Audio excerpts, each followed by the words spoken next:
Hello दोस्तों, स्वागत है आपका इस इंटरेस्टिंग सेशन में जिसमें हम बात करने वाले हैं मूविंग आयरन इंस्ट्रूमेंट्स के बारे में। दोस्तों, लास्ट क्लास में हमने डिस्कस किया था PMMC instruments, that is permanent magnet moving coil instruments. और आज की क्लास में हम नेक्स्ट टॉपिक डिस्कस करने वाले हैं, दैट इज मूविंग आयरन या एमआई इंस्ट्रूमेंट्स। अगर आप देखें तो आपने अपने ग्रेजुएशन बीटेक या ग्रेजुएशन में जो भी मीटर, एमीटर या वोल्ट मीटर ज़्यादातर यूज़ किए होंगे अपनी लैब में, अपनी कॉलेज की लैब में ज़्यादातर आपको एमआई इंस्ट्रूमेंट्स ही देखने को मिले होंगे, क्योंकि इनकी जो रेंज होती है वो हाई करंट और हाई वोल्टेज पे भी काम करती है। लेकिन अगर हम एक्यूरेसी की बात करें तो हम कह सकते हैं, सेंसिटिविटी या एक्यूरेसी की बात करें, इसके कंपैरिजन में जो पीएमएमसी इंस्ट्रूमेंट्स हैं वो ज़्यादा एक्यूरेट होते हैं। बट चूंकि प्रैक्टिकल सिचुएशंस में प्रैक्टिकल वोल्टेजेस और करंट्स के लिए जो वोल्टेज और करंट की रेंज है उसके लिए हमारे मूविंग आयरन इंस्ट्रूमेंट ज़्यादा चीप होते हैं, सुटेबल होते हैं। हालांकि इसमें एक्यूरेसी में कंप्रोमाइज करना पड़ता है, एरर थोड़ी सी ज़्यादा होती है। एनीवेज, अगर आप अपने एग्जाम पॉइंट ऑफ व्यू से देखें, स्पेशली अगर आप इसरो की बात करें या आप गेट एग्जाम की बात करें, तो आप देखेंगे कि एमआई इंस्ट्रूमेंट से भी अच्छे क्वेश्चंस बनने की संभावना है। तो चलिए स्टार्ट करते हैं। और सेशन को स्टार्ट करने से पहले सबसे पहले हम देखते हैं एक ब्रीफ इंट्रोडक्शन, बिकॉज अभी बहुत स्टार्टिंग की क्लासेस हैं। आई होप आप धीरे धीरे कनेक्ट कर पा रहे हैं, धीरे धीरे आप जुड़ रहे होंगे। दोस्तों, मेरा नाम है आशुतोष। 14 साल से ज़्यादा से मैं टीचिंग कर रहा हूँ। बहुत सारे बच्चों को मैंने मेंटर किया है, specially for UPSC, engineering services and GATE and different PSU examinations. बहुत सारे बच्चे बहुत अच्छी अच्छी जगह पर ऑलरेडी काम कर रहे हैं, पोस्टेड हैं। दोस्तों, मैंने अपना एमटेक कंप्लीट किया है 2010 में आईआईटी बीएचयू से। मैंने कुछ किताबें भी लिखी हैं, specially on engineering ethics in power system. मेरा जो एरिया ऑफ एक्सपर्टाइज है वो बेसिकली इलेक्ट्रिकल इंजीनियरिंग से है, that is power system, machines, electromagnetic field theory, material science, measurements. जो कोर सब्जेक्ट्स हैं, ज़्यादातर कोर सब्जेक्ट्स में बच्चों को पढ़ाता हूँ, और इसके अलावा मैं एथिक्स भी बच्चों को पढ़ा चुका हूँ। तो जितने भी बच्चे लाइव जुड़ रहे हैं, आप चाहें तो आप मेरा पर्सनल टेलीग्राम चैनल जिसका नाम है आशु जिना, उसको भी ज्वाइन कर सकते हैं, जिसमें हम आपकी तैयारी से रिलेटेड जो भी इंपॉर्टेंट चीज़ें हैं उनको डिस्कस करते हैं, जो भी आपकी प्रॉब्लम्स हैं उसके ऊपर काम करते हैं। साथ ही साथ आप गीक्स फॉर गीक्स गेट नाम से भी एक बड़ा ही इंपॉर्टेंट चैनल है, जो आपकी गेट की या डिफरेंट पीएसयूज़ की या आपके कैरियर से रिलेटेड जो भी इंपॉर्टेंट अपडेट्स हैं उससे रिलेटेड जो भी जानकारी है वो आपको यहाँ से मिलती है, और आपकी तैयारी में आपको इससे बहुत हेल्प मिलने वाली है। तो जितने भी बच्चे हैं, सेशन के जस्ट बाद तुरंत ये दोनों टेलीग्राम चैनल ज्वाइन कर लेंगे, ठीक है। आप चाहें तो आप मेरा टेलीग्राम ग्रुप भी ज्वाइन कर सकते हैं, जो आशुतोष सर नाम से आपको मिल जाएगा। और मैं क्या करूँगा कि इस वीडियो का जो कमेंट सेक्शन है उसमें आपको दोनों ही चैनल्स के लिंक्स भी प्रोवाइड कर दूंगा, जिससे कि आप उसको आसानी से ज्वाइन कर सकें, और आप अपने तैयारी से रिलेटेड जो भी इश्यूज़ हैं वो अगर आप डिस्कस करना चाहें तो आप मुझसे डिस्कस कर सकते हैं। मैं कोशिश करूंगा कि मैं मैक्सिमम आपकी जितनी हेल्प कर सकता हूं करूं। चलिए तो स्टार्ट करते हैं और सीधे चलते हैं मूविंग आयरन इंस्ट्रूमेंट्स के बारे में। मूविंग आयरन इंस्ट्रूमेंट, जैसे ही आप इस नाम को पढ़ते हैं तो आपके दिमाग में दो चीज़ें आती हैं कि मूविंग आयरन मतलब कुछ आयरन एलिमेंट है जो मूव कर रहा है। तो क्या है आयरन एलिमेंट, इसको समझने की कोशिश करते हैं। देखो, जो बेसिक आइडिया है वो ये है कि आपके पास एक कॉइल है, इस कॉइल में आप करंट फ्लो करते हैं। जब आप इस कॉइल में करंट फ्लो करते हैं तो इस कॉइल में एक मैग्नेटिक फील्ड डेवलप होती है, और ये मैग्नेटिक फील्ड एक सॉफ्ट आयरन क्या है? Soft iron is a magnetic material.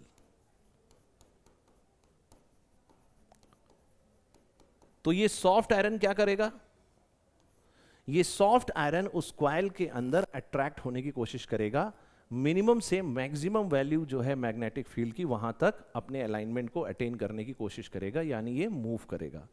और जैसे ही आपको इस सॉफ्ट आयरन का मूवमेंट मिलता है, वहां से आपको पॉइंटर का डिफ्लेक्शन मिल जाएगा, और आप इस कॉइल में फ्लो करने वाली या बहने वाली करंट को मेजर कर पाएंगे। आई होप आपको वर्किंग प्रिंसिपल बहुत ब्रीफ में समझ में आ रहा होगा। हम आगे इसको और अच्छे से भी डिस्कस करेंगे।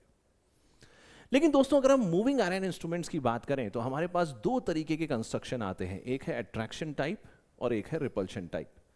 इनका जो बेसिक कंपैरिजन है वो हम अभी आगे डिस्कस करेंगे, बट बहुत ब्रीफ में मैं आपको बता दूं कि attractive type measuring MI instruments और रिपल्सिव टाइप एमआई इंस्ट्रूमेंट्स, इनमें बेसिक डिफरेंस क्या है? बेसिक डिफरेंस ये है कि अट्रैक्टिव टाइप एमआई इंस्ट्रूमेंट्स में जो फोर्स है जो आपकी पॉइंटर या स्केल को मूव करता है, दैट इज अट्रैक्टिव फोर्स।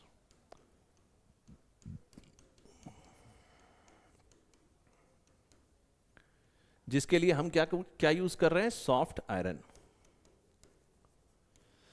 जबकि आपका जो रिपल्सिव टाइप एमआई इंस्ट्रूमेंट है, मूविंग आयरन इंस्ट्रूमेंट है, इसमें आप रिपल्सिव फोर्स को यूज करते हैं, नाम से ही पता चल रहा है। और ये रिपल्सिव फोर्स कहां जनरेट होता है? ध्यान से सुनना, यहां पर आपके पास 2 वेन्स होती हैं। वेन्स मतलब फार्मर, ठीक है? एल्युमिनियम का भी हो सकता है या किसी और मेटल का भी हो सकता है। इसमें से एक वेन जो है वो क्या होगा? वो फिक्स्ड होगा, और एक वेन क्या होगा? वो मूवेबल होगा, जो मूव कर सकता है। अब इन दोनों ही फार्मर में जो मैग्नेटिक फ्लक्स लिंक करेगा वो सेम कॉइल की करंट की वजह से होगा। और चूंकि इन दोनों की पोलैरिटी एक होगी, सेम पोलैरिटी होगी, तो ये दोनों एक दूसरे को क्या करेंगे? रिपेल करने की कोशिश करेंगे। सेम पोलैरिटी, सेम पोलैरिटी होने का मतलब ये है कि अगर किसी एक में एक तरफ नॉर्थ पोल है तो उसी तरफ दूसरे में भी नॉर्थ पोल है, किसी एक में एक तरफ साउथ पोल है तो दूसरे में भी उस तरफ साउथ पोल है, तो दोनों के बीच में क्या होगा? रिपल्शन होगा। रिपल्शन फोर्स की वजह से क्या होगा? जो मूविंग एलिमेंट है, जो मूविंग वेन या फार्मर है, वो क्या करेगा? फिक्स्ड वेन या फार्मर के रेस्पेक्ट में मूव करेगा, जिससे पॉइंटर मूव करेगा और आप कॉइल में बहने वाली करंट को मेजर कर पाएंगे। अब अट्रैक्टिव टाइप और रिपल्सिव टाइप में अच्छा कौन सा है, बेटर कौन सा है, परफॉर्मेंस किसकी अच्छी होती है, ये हम आगे कंपैरिजन में डिस्कस करेंगे। बट हाल फिलहाल बहुत ब्रीफ में आपको ये जरूर समझ में आ गया होगा कि ये दोनों ही काम कैसे करते हैं। एक अट्रैक्टिव फोर्स पे काम करता है। अट्रैक्टिव फोर्स में क्या है? एक कॉइल है और उस कॉइल के अंदर क्या है? एक मूविंग आयरन है, या जिसको आप सॉफ्ट आयरन भी कह सकते हैं, जो कि एक मैग्नेटिक मटेरियल है। तो वो कॉइल की मैग्नेटिक फील्ड के अकॉर्डिंग अलाइन करने की कोशिश करता है, जिससे उसमें फोर्स या मूवमेंट होता है और वहां से पॉइंटर जो है वो मूव कर जाता है और स्केल पर आप रीडिंग ले सकते हैं।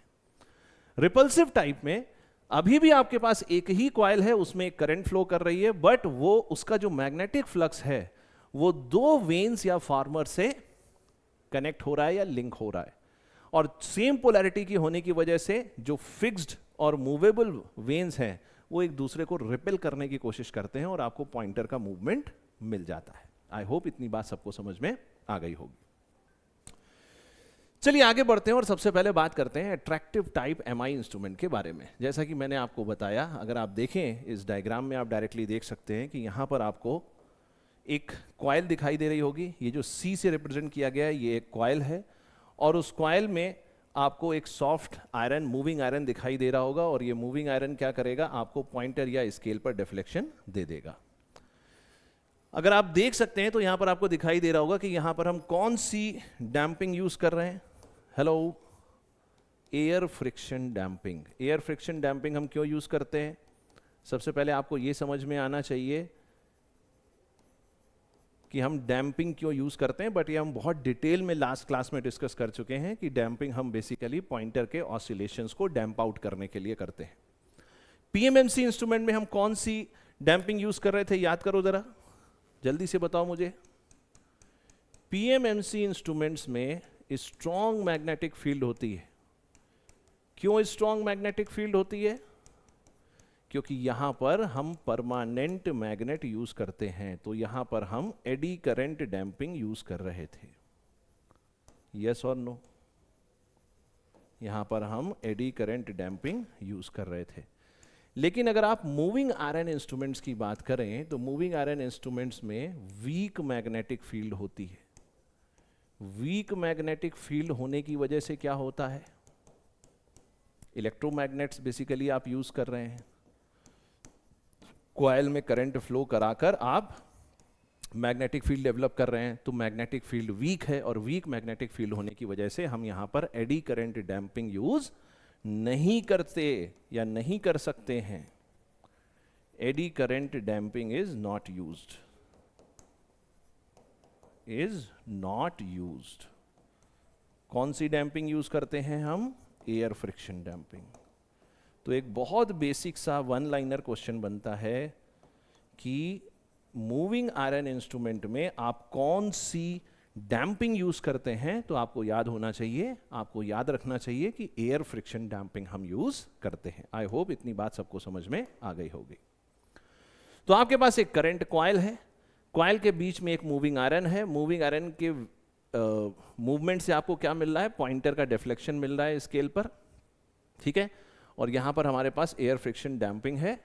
बाकी डायग्राम आपको आसानी से समझ में आ रहा होगा। जैसा कि मैंने आपको इसका वर्किंग प्रिंसिपल समझाने की कोशिश करी, when the current is passed through the coil it produces the magnetic field। आपके पास जो इंडक्टिव कॉइल है उसमें जब आप करंट फ्लो करते हैं, कौन सी करंट फ्लो करते हैं, जो करंट आपको मेजर करनी है, चाहे एमीटर हो या वोल्ट मीटर हो, एक्चुअली तो आप करंट ही फ्लो कर रहे हैं, यस और no, because volt meter is also a current sensing element. Ammeter और वोल्ट मीटर दोनों एक दूसरे से बनाए जा सकते हैं। अगर आपको इंटरनल रेजिस्टेंस या इंपीडेंस पता है तो आप एमीटर को वोल्ट मीटर में और वोल्ट मीटर को एमीटर में चेंज कर सकते हैं, ये हमने पहले भी पढ़ा है, ठीक है। तो जो बेसिक वर्किंग प्रिंसिपल है वो क्या है, आपने इस कॉइल में करंट फ्लो करी और इस कॉइल में करंट फ्लो करने से आपको एक मैग्नेटिक फील्ड मिली। वो मैग्नेटिक फील्ड आपके सॉफ्ट आयरन को क्या करती है, अट्रैक्ट करती है, इसीलिए हम इसको क्या बोल रहे हैं, traction type MI instrument.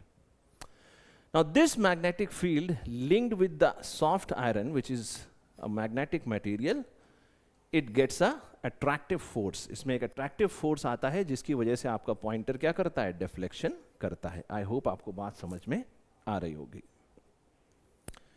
Is it clear? चलिए, अब इससे पहले कि हम आगे की बात करें, जरा इसका वर्किंग प्रिंसिपल समझने की कोशिश करते हैं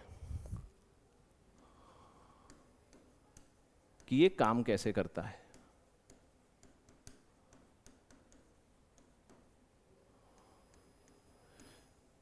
तो आपका जो एमआई इंस्ट्रूमेंट है, it works on energy conservation. क्या है एनर्जी कंजर्वेशन प्रिंसिपल, ये आपने बहुत पहले से पढ़ा होगा, जब आप इंटरमीडिएट में थे तब से आपने जब साइंस को पढ़ना स्टार्ट किया होगा तो जो सबसे पहला प्रिंसिपल आपने पढ़ा होगा डेफिनेटली वो एनर्जी कंजर्वेशन प्रिंसिपल पढ़ा होगा, जो सिंपली ये कहता है कि आप एनर्जी को डिस्ट्रॉय नहीं कर सकते हैं, आप उसको सिर्फ एक फॉर्म से दूसरे फॉर्म में ट्रांसफर कर सकते हैं, यस और नो। आप ध्यान से समझना, एमआई इंस्ट्रूमेंट में आप किस प्रिंसिपल पे काम कर रहे हैं जरा ध्यान से समझना। आपने क्या किया, input energy to the coil, आपने इंडक्टिव कॉइल को जो इनपुट एनर्जी दी वो कैसे डिस्ट्रीब्यूट हो रही है, ध्यान से देखना। Change in the stored energy, change in the stored energy in the coil plus work done. यहां पर हम कुछ देर के लिए मान लेते हैं कि लॉसेस को इग्नोर कर दिया है, लॉसेस तो होंगे ही कुछ ना कुछ, but for the time being losses को हम इग्नोर कर देते हैं, जबकि लॉसेस होंगे। तो आपने जितनी भी एनर्जी उस कॉइल को दी या उस कॉइल पे आपने जितनी भी इनपुट एनर्जी दी, उसके पास दो रास्ते बचे। पहला रास्ता यह है कि इंडक्टिव कॉइल है तो डेफिनेटली उसमें कुछ ना कुछ एनर्जी स्टोर थी, जब आपने करंट फ्लो करी तो क्या हुआ, कुछ और एनर्जी स्टोर हुई, तो कुछ ना कुछ एनर्जी में, स्टोर्ड एनर्जी में चेंज आया। तो change in the stored energy in the inductive coil plus जो वर्क डन हुआ, वर्क डन क्या हुआ, पॉइंटर को डिफ्लेक्ट करने में जितना काम किया गया ये उसके बराबर है। तो अब हमें क्या करना है, हमें तीन चीजें फाइंड आउट करनी है। सबसे पहले हमें फाइंड आउट करना है input energy to the inductive coil. चलो इसको समझने की कोशिश करते हैं। देखो, अगर हम बहुत बेसिक तरीके से बात करें, let L is the inductance of the coil. अगर कॉइल का इंडक्टेंस L है तो L को हम कैसे लिख सकते हैं, जरा मुझे ध्यान से बताओ। कॉइल का इंडक्टेंस हम कैसे लिख सकते हैं, कॉइल का इंडक्टेंस हम लिख सकते हैं total flux divided by current, ऐसे ही तो लिखते हैं इंडक्टेंस। टोटल फ्लक्स कितना है, n है नंबर ऑफ टर्न्स, फाई है फ्लक्स, करंट हो गया I. What is n? n is the number of turns of the coil, number of turns of the coil. Yes or no? Phi is the flux per turn. एक turn से link होने वाला जो flux है वो phi है, and I is the current in the coil. Current in the coil. तो ये बात क्लियर हो गई. अब हम फ्लक्स को लिख कैसे सकते हैं, जरा ध्यान से देखो. फ्लक्स को हम कैसे लिखते हैं, एमएमएफ डिवाइडेड बाय रिलक्टेंस. जिस तरीके से आपके इलेक्ट्रिक सर्किट्स होते हैं ना, इलेक्ट्रिक सर्किट में क्या होता है, ध्यान से देखो जरा, तुरंत समझ में आ जाएगा. जैसे मान लो ये एक इलेक्ट्रिक सर्किट है, बहुत सिंपल सा सर्किट लेकर हम इसको समझने की कोशिश करते हैं. अगर आपने अभी तक नहीं पढ़ा है तो मान लीजिए ये है आपके पास एक इलेक्ट्रिक सर्किट,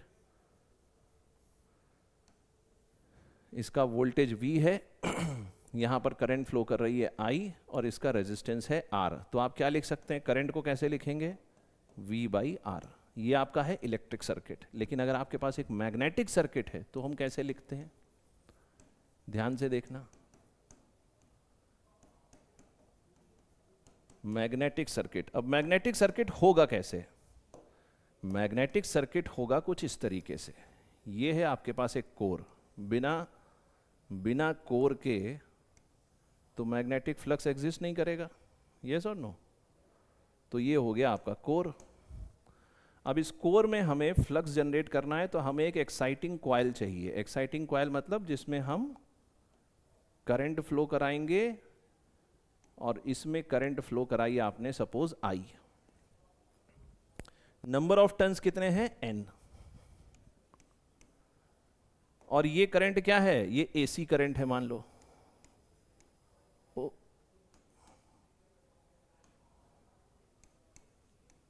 AC करंट है. अब ये करंट क्या करेगी, AC भी हो सकती है, DC भी हो सकती है. ये एक मैग्नेटिक फ्लक्स डेवलप करेगी. क्यों मैग्नेटिक फ्लक्स करेगी, क्योंकि इस कॉइल में जो बहने वाली करंट है उसकी वजह से जो टोटल एमएमएफ जनरेट हो रहा है, मैग्नेटोमोटिव फोर्स, जो जैसे यहां पर इलेक्ट्रोमोटिव फोर्स था, ईएमएफ जिसको हम कहते हैं, यहां पर हम इसको बोलते हैं ईएमएफ, इलेक्ट्रोमोटिव फोर्स, वैसे ही इसको हम बोलते हैं एमएमएफ. अब इस एमएमएफ की वजह से क्या होगा, इस कोर में एक फ्लक्स डेवलप हो जाएगा जो कुछ इस तरीके से होगा. इस कोर में कुछ फ्लक्स डेवलप हो जाएगा.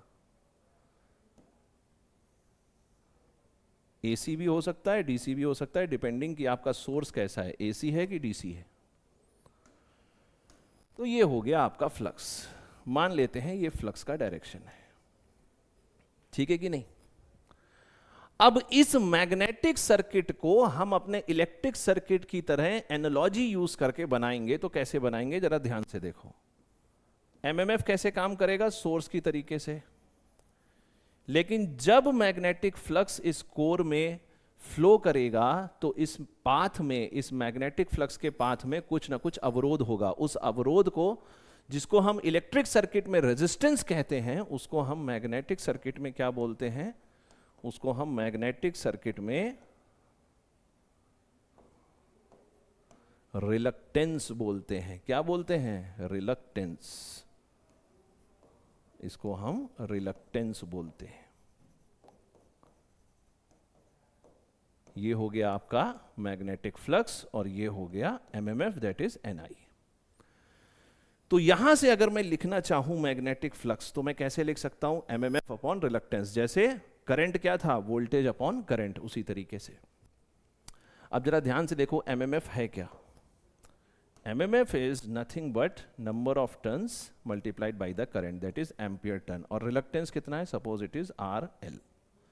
Suppose it is RL.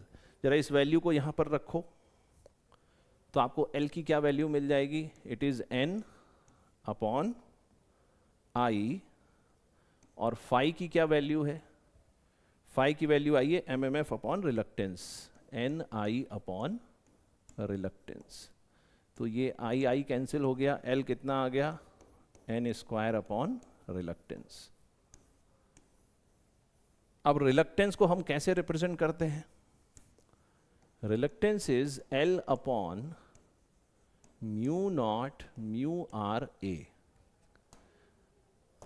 जहां पर एल क्या है, L is the length of magnetic flux path, जहां पर फ्लक्स फ्लो कर रहा है कोर में, उसकी टोटल लेंथ क्या है, उसको हम एल कह रहे हैं। A is the cross section of the core, A is the cross section area of the core, cross section area of the core. और म्यू नॉट और म्यू आर क्या है, फ्री स्पेस और कोर मटेरियल की permeability. What is mu naught? Permeability of free space. और mu r कितना है, relative permeability of core material. Core का जो मटेरियल है ऑब्वियसली वो क्या होगा, मैग्नेटिक मटेरियल होगा, जिससे ज्यादा से ज्यादा वो फ्लक्स को कंटेन कर सके और रिलक्टेंस कम से कम हो। जितना ज्यादा मैग्नेटिक, अच्छा मैग्नेटिक मटेरियल होगा, उसका रिलक्टेंस उतना ही कम होगा। और यही कारण है कि हम जितनी भी मशीन्स यूज करते हैं उसमें हम जो कोर मटेरियल यूज करते हैं वो ज्यादातर फेरो मैग्नेटिक मटेरियल यूज करते हैं। उसका रीजन क्या है? उसका रीजन ये है कि जो फेरो मैग्नेटिक मटेरियल है उसका रिलक्टेंस बहुत कम होता है। फेरो मैग्नेटिक मटेरियल हम ज्यादातर कोर के लिए यूज करते हैं, क्योंकि इसका जो म्यू आर होता है वो आइडियली अगर हम देखें तो इनफाइनाइट होता है, और प्रैक्टिकली अगर हम देखें तो थाउजेंड्स में होता है, थाउजेंड्स में होता है। और जब म्यू आर वैल्यू ज्यादा होगी तो क्या होगा, ध्यान से देखो, अगर म्यू आर वैल्यू ज्यादा हुई, यहीं से देख सकते हो, अगर म्यू आर वैल्यू ज्यादा हुई तो रिलक्टेंस कम होगा। और यही हम चाहते हैं। हम जब भी कोई मशीन बनाते हैं, स्पेशली जब हम इलेक्ट्रिकल मशीन्स की बात करेंगे, तो वहां पर हम देखेंगे कि किसी भी मशीन में जो हम कोर बनाते हैं वो कोर ज्यादातर हम फेरोमैग्नेटिक मेटल की बनाते हैं, जिससे कि उसका रिलक्टेंस कम से कम हो और फ्लक्स आसानी से हम इस्टेब्लिश कर पाए या कंटेन कर पाए। चलिए, तो एक तो फॉर्मूला हमको यहां से मिल जाएगा इंडक्टेंस का, क्या मिल जाएगा, एल हो जाएगा एन स्क्वायर, और रिलक्टेंस के लिए क्या फॉर्मूला हम लिख सकते हैं, L upon mu naught mu are A. इसको सिंप्लीफाई कर लो तो आपके पास आ जाएगा mu naught mu R N square A upon L. सारी चीजें, सारे पैरामीटर आपको पता है, तो अगर ऐसा क्वेश्चन आया तो आई होप आप जल्दी से बना लेंगे। यस और नो? म्यू नॉट की जनरल जो स्टैंडर्ड वैल्यू है वो क्या है, 4 पाई इंटू 10⁻⁷। वैसे भी आपको पता होना चाहिए स्टैंडर्ड वैल्यू है, नहीं तो कई बार प्रॉब्लम्स में दे भी रखा होता है। तो ये तो एक बात थी। अब हम वापस चलते हैं और वर्किंग प्रिंसिपल की बात करते हैं जो हम डिस्कस कर रहे थे, और हम फाइनली चलते हैं इस इक्वेशन पे। इसको हम बोल देते हैं इक्वेशन नंबर 1। तो सबसे पहले हमें निकालनी है input energy to the inductive coil. Input energy to the inductive coil, इसको अब हम कैसे लिख सकते हैं, जरा देखो। Input energy to the inductive coil,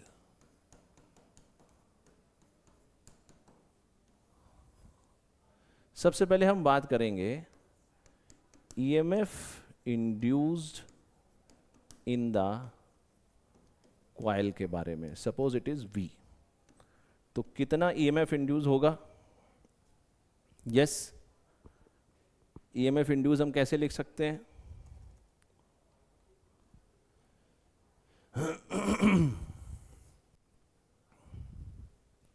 जल्दी से बताइए, ईएमएफ इंड्यूस कैसे लिख सकते हैं?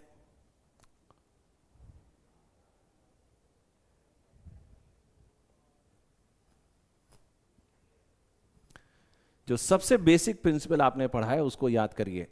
अगर आपके पास एक इंडक्टिव कॉइल है, उसमें कुछ करंट फ्लो हो रही है, तो आप कैसे लिख सकते हैं? जो इंड्यूस्ड ईएमएफ है वो बेसिकली क्या हो जाएगा? It is going to be N D phi by D T, N D phi by D T. अगर आपको इस कॉइल से लिंक फ्लक्स पता है, उसका रेट ऑफ चेंज पता है, तो उसको आप नंबर ऑफ टर्न से मल्टीप्लाई कर दीजिए, आपको फैराडेज लॉ से क्या मिल जाएगा? ईएमएफ इंड्यूस मिल जाएगा।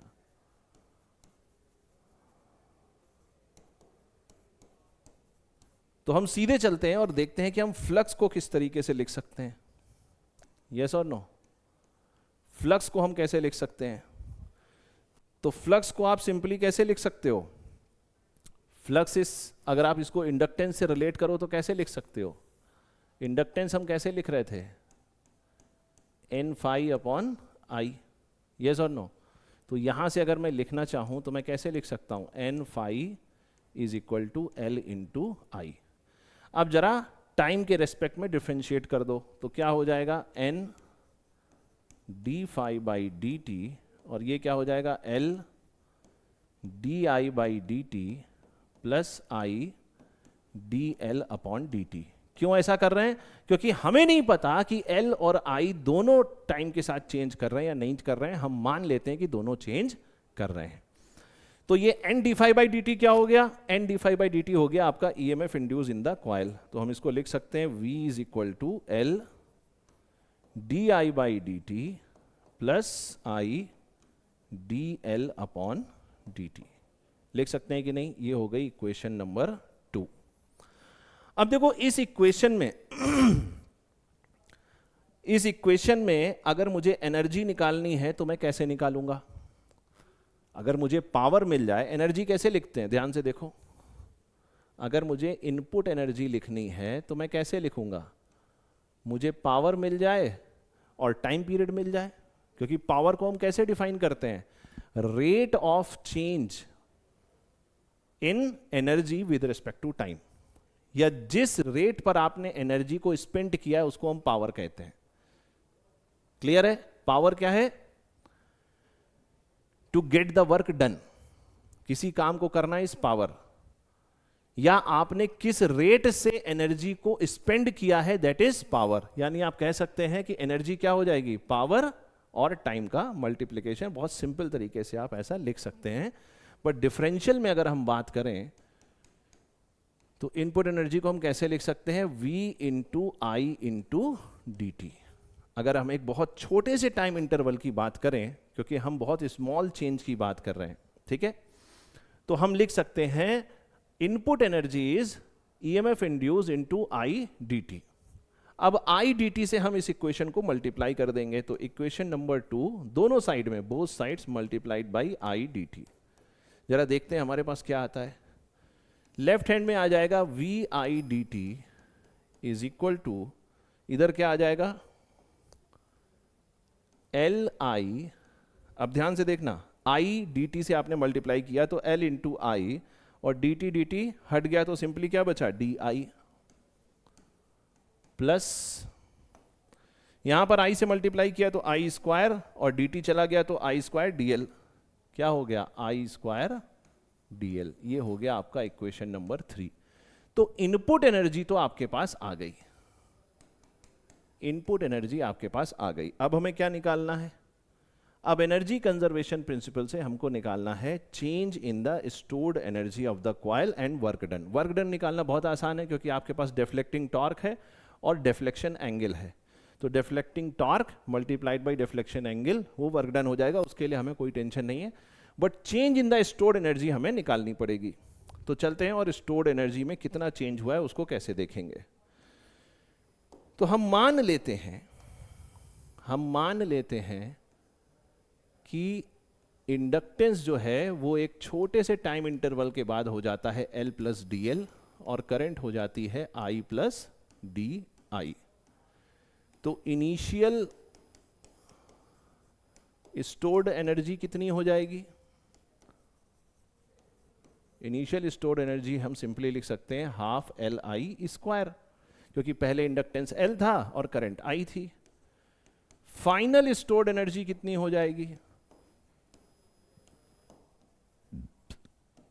ये हो जाएगी 1/2 L प्लस डी एल और I plus D I whole square.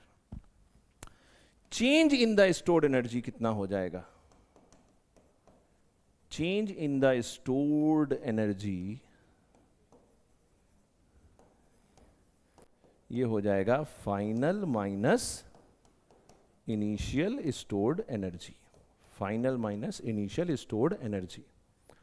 तो जरा देखो इसको हम कैसे लिख रहे हैं।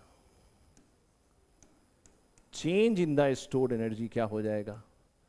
1/2 L plus D L I plus D I whole square minus half LI square. Simplify करेंगे जरा।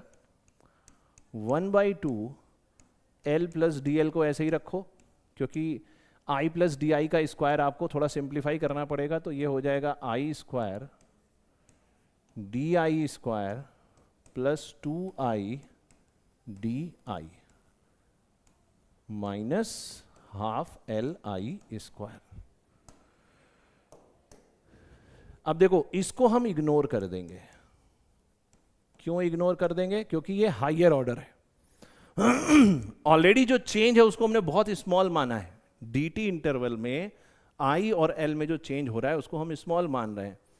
तो अगर उसका स्क्वायर हो रहा है मतलब उसको हम नेग्लेक्ट कर सकते हैं, इग्नोर कर सकते हैं। अब इसको जरा हम मल्टीप्लाई करेंगे तो क्या आ जाएगा? 1/2 सबसे पहले L से मल्टीप्लाई कर लेते हैं तो आ जाएगा I स्क्वायर L या LI स्क्वायर, फिर इधर मल्टीप्लाई करेंगे तो आ जाएगा 2IL DI। अब DL से मल्टीप्लाई कर लो तो आ जाएगा I square DL plus 2I DL DI minus half LI square. अब अगेन DL और DI का मल्टीप्लिकेशन, इसको भी हम इग्नोर कर देंगे क्योंकि दोनों बहुत ही छोटी वैल्यूज हैं। अब ध्यान से देखो, एक माइनस हाफ LI स्क्वायर उधर आ रहा है और हाफ LI स्क्वायर इधर आ रहा है, तो ये दोनों भी कैंसिल हो जाएंगे। तो क्या बचा आपके पास? अब देखो इस 2 से ये 2 कैंसिल हो जाएगा तो आपके पास आ जाएगा 1/2 I square DL plus LI DI। ये 2 से 2 कैंसिल हो गया तो LI DI आ गया और एक 1/2 इधर आ जाएगा यहां से, तो 1/2 I स्क्वायर DL। ये हो गई हमारी इक्वेशन नंबर 4। तो हमें change in the stored energy मिल गया, input electrical energy in the coil मिल गई, तो बचा क्या? अब बचा हमारा वर्क डन। वर्क डन हम आसानी से लिख सकते हैं। वर्क डन कितना हो जाएगा? ध्यान से देखो, it is nothing but deflection torque multiplied by deflection angle theta. ये क्या है? डिफ्लेक्शन टॉर्क और थीटा क्या है? Deflection angle. तो अब आप एनर्जी कंजर्वेशन वाली जो इक्वेशन नंबर 1 थी उसको लिख सकते हैं। क्या थी वो? Input energy to the coil is equal to change in the stored energy in the coil plus work done plus work done। जरा लिखो इनपुट एनर्जी क्या है? इनपुट एनर्जी हमारे पास आई थी LIDI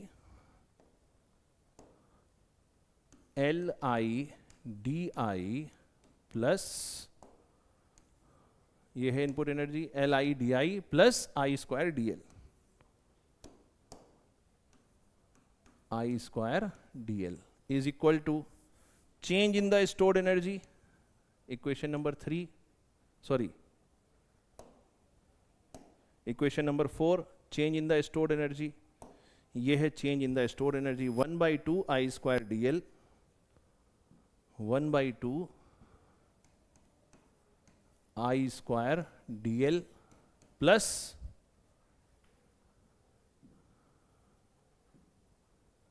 LIDI plus LIDI plus LI/DI plus work done. Work done कितना है? Deflection torque multiplied by deflection angle. अब इसमें कुछ नहीं करना है, सिंप्लीफाई करना है। देखो LI/DI कैंसिल हो गया, तो डिफ्लेक्शन टॉर्क, सॉरी ये डिफ्लेक्शन टॉर्क हमने थोड़ा सा इसको चेंज करना पड़ेगा, क्योंकि जो थीटा हमने लिखा है ये थीटा ना होके क्या होगा? डी थीटा होगा। क्यों डी थीटा होगा? क्योंकि हम स्मॉल इंटरवल के लिए लिख रहे हैं, क्योंकि हम स्मॉल टाइम इंटरवल dt के लिए लिख रहे हैं, तो जो चेंज होगा वो डी थीटा होगा। तो यहां पर भी डी थीटा लिख दो, यहां पर भी डी थीटा लिख दो। अब सिंप्लीफाई करो। अब ये हाफ इधर चला जाएगा, कैंसिल कर देगा, तो कितना हो जाएगा? Half I² DL। और सिंप्लीफाई करोगे तो डिफ्लेक्शन टॉर्क आ जाएगा 1/2 I² DL upon D theta. ये आपकी फाइनल इक्वेशन है डिफ्लेक्शन टॉर्क की, जो आपको याद होनी चाहिए, मूविंग आयरन इंस्ट्रूमेंट के लिए याद होनी चाहिए। अब देखो, जब घर में कथा होती है, सत्यनारायण भगवान की कथा हुई और कोई कथा होती है, तो बहुत सारे लोग कथा ध्यान से नहीं सुनते हैं या समझ में भी नहीं आती है, बहुत गहरी गहन बातें होती हैं। लेकिन चरणामृत और प्रसाद सबको खाना होता है, तो प्रसाद सबको मिलता है। अब कोई इस डेरिवेशन में मान लो इंटरेस्टेड नहीं है लेकिन उसको क्वेश्चन सॉल्व करना है, चाहे इसरो का एग्जाम हो या गेट का एग्जाम हो, तो इस इक्वेशन को आप बड़ी आसानी से याद कर सकते हो। कैसे? देखो, किसी कॉइल में जो स्टोर्ड एनर्जी है उसको आप हाफ LI² से रिप्रेजेंट करते हो, और जो आपके पास टॉर्क की इक्वेशन आ रही है, आपने सिंपली अगर आप इसको थीटा के रेस्पेक्ट में डिफरेंशिएट कर दो करंट को कांस्टेंट मानकर। हम मान नहीं रहे ऐसा, हम नहीं मान रहे कि करंट कांस्टेंट है, समझ रहे हो कि नहीं? नहीं तो मतलब ही खत्म हो गया ना। फिर तो हमें करंट को मेजर करना है, करंट को फिक्स कर दोगे तो कैसे काम चलेगा? लेकिन याद रखने के लिए कि इक्वेशन क्या है, 1/2 I² DL/d थीटा, तो 1/2 I² तो स्टोर्ड एनर्जी में ऑलरेडी था, इंडक्टेंस वाले टर्म को आपने क्या कर दिया? थीटा के रेस्पेक्ट में डिफरेंशिएट कर दिया। तो यहां से आप इसको रिलेट कर सकते हो, तो आप इसका फॉर्मूला कभी भी नहीं भूलोगे। कितने लोगों को मेरी बात समझ में आ रही है? यस और नो? अब देखो, डिफ्लेक्शन टॉर्क आपके पास आ गया, बहुत अच्छी बात है। मान लो कोई कंट्रोलिंग टॉर्क नहीं है, if there is no controlling torque, तो क्या होगा? कोई कंट्रोलिंग टॉर्क नहीं है। कंट्रोलिंग टॉर्क ना होने का मतलब क्या है? कंट्रोलिंग टॉर्क ना होने का मतलब है, सपोज स्प्रिंग ब्रोकन हो गई। कौन सी स्प्रिंग? जिस स्प्रिंग से आप कंट्रोलिंग टॉर्क जनरेट कर रहे थे। जिस तरीके से पीएमएमसी इंस्ट्रूमेंट्स में हम कंट्रोलिंग टॉर्क स्प्रिंग की मदद से जनरेट कर रहे थे, डेवलप कर रहे थे, वैसे ही हम एमआई इंस्ट्रूमेंट्स में भी जो कंट्रोलिंग टॉर्क है वो स्प्रिंग से ही जनरेट कर रहे हैं, बट दोनों में अंतर है। पीएमएमसी इंस्ट्रूमेंट में जब स्प्रिंग ब्रोकन होती थी तो करंट ही फ्लो नहीं करती थी। याद करो जल्दी से, क्वेश्चन बनता है इस पे कि पीएमएमसी इंस्ट्रूमेंट में अगर स्प्रिंग ब्रोकन हो गई तो मीटर पे क्या वैल्यू दिखाई देगी? यहां पर जीरो डिफ्लेक्शन दिखाई देता था। क्यों जीरो डिफ्लेक्शन दिखाई देता था? क्योंकि जिस कॉइल में करंट फ्लो कर रही है वो कॉइल उस स्प्रिंग से सीरीज में कनेक्टेड है। तो स्प्रिंग ब्रेक हुई मतलब कॉइल में करंट खत्म मतलब कोई डिफ्लेक्शन नहीं, कोई डिफ्लेक्शन फोर्स नहीं, कोई डिफ्लेक्शन टॉर्क नहीं। लेकिन एमआई इंस्ट्रूमेंट्स में स्प्रिंग से करंट नहीं फ्लो कर रही है, ये सिर्फ कंट्रोलिंग टॉर्क प्रोवाइड कर रही है। तो अगर स्प्रिंग ब्रोकन हुई तो आपको कौन सा डिफ्लेक्शन मिलेगा? फुल स्केल डिफ्लेक्शन आपको दिखाई देगा। लेकिन ये तो हम नहीं चाहते। हम चाहते हैं कि भैया कंट्रोलिंग टॉर्क हो। कंट्रोलिंग टॉर्क होगा तो हमें सही वैल्यू मिल पाएगी। तो कंट्रोलिंग टॉर्क हमारा कहां से मिल रहा है? कंट्रोलिंग टॉर्क मिल रहा है स्प्रिंग से। तो कंट्रोलिंग टॉर्क को हम कैसे लिख सकते हैं? Sorry, it is Kc into theta. Kc क्या है? Spring constant. Kc क्या है? Spring constant. अगर हम स्टेडी स्टेट की बात करें, स्टेडी स्टेट का मतलब क्या है? नो डैम्पिंग, डैम्पिंग खत्म हो गई, सॉरी ऑसिलेशंस खत्म हो गए, नो ऑसिलेशंस, ऑसिलेशंस खत्म हो गए डैम्पिंग टॉर्क की वजह से। डैम्पिंग टॉर्क कहां से आ रहा था? Air friction damping. उस केस में डिफ्लेक्शन टॉर्क कंट्रोलिंग टॉर्क के एग्जैक्टली इक्वल हो जाता है। डिफ्लेक्शन टॉर्क है क्या? 1/2 I square dl/d theta. Controlling torque क्या है? kc into theta, kc into theta.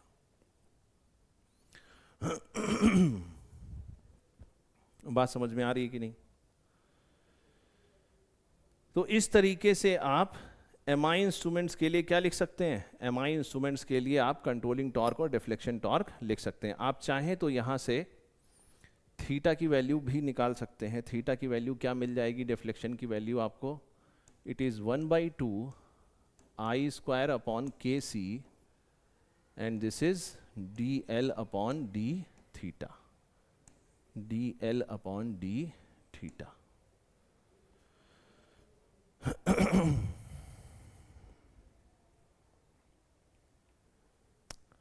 ठीक है, अब जरा इस इक्वेशन को ध्यान से देखो। एक तो इस इक्वेशन में कांस्टेंट है स्प्रिंग कांस्टेंट, 1/2 तो कांस्टेंट है ही है, dl/d थीटा।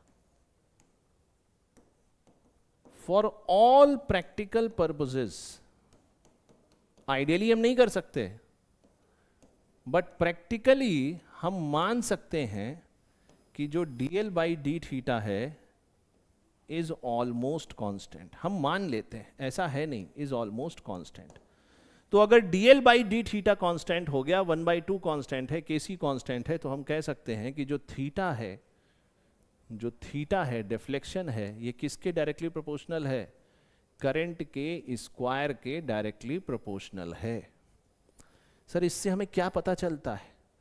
इससे हमें पता चलता है कि भैया जो स्केल है वो नॉन लीनियर स्केल है।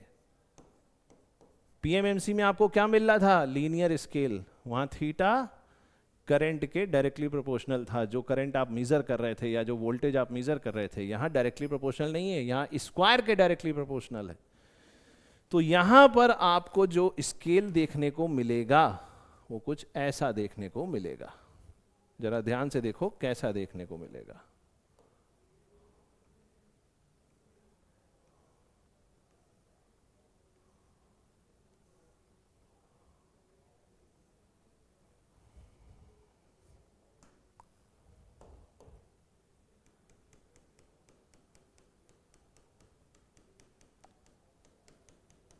ये सिर्फ आपके समझने के लिए मैं बना रहा हूं। तो यहां स्टार्टिंग में आपको जो स्केल मिलता है वो क्रैम्ड मिलता है, बहुत सारी वैल्यूज पास पास होंगी।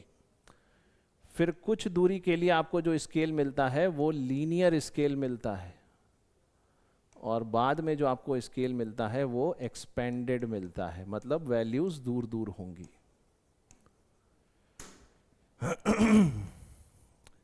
ये बात नोट कर लीजिए, ये आपके एग्जाम में पूछी जाती है कि जो एमआई इंस्ट्रूमेंट्स होते हैं उसमें जो स्केल होता है वो नॉन लीनियर होता है। स्टार्टिंग में क्रैम्ड होता है, वैल्यूज पास पास होती हैं, फिर लीनियर स्केल होता है कुछ दूरी तक, और उसके बाद एक्सपेंडेड होता है। कुल मिलाकर कहें तो नॉन यूनिफॉर्म या नॉन लीनियर स्केल होता है। आई होप सबको बात समझ में आ गई होगी।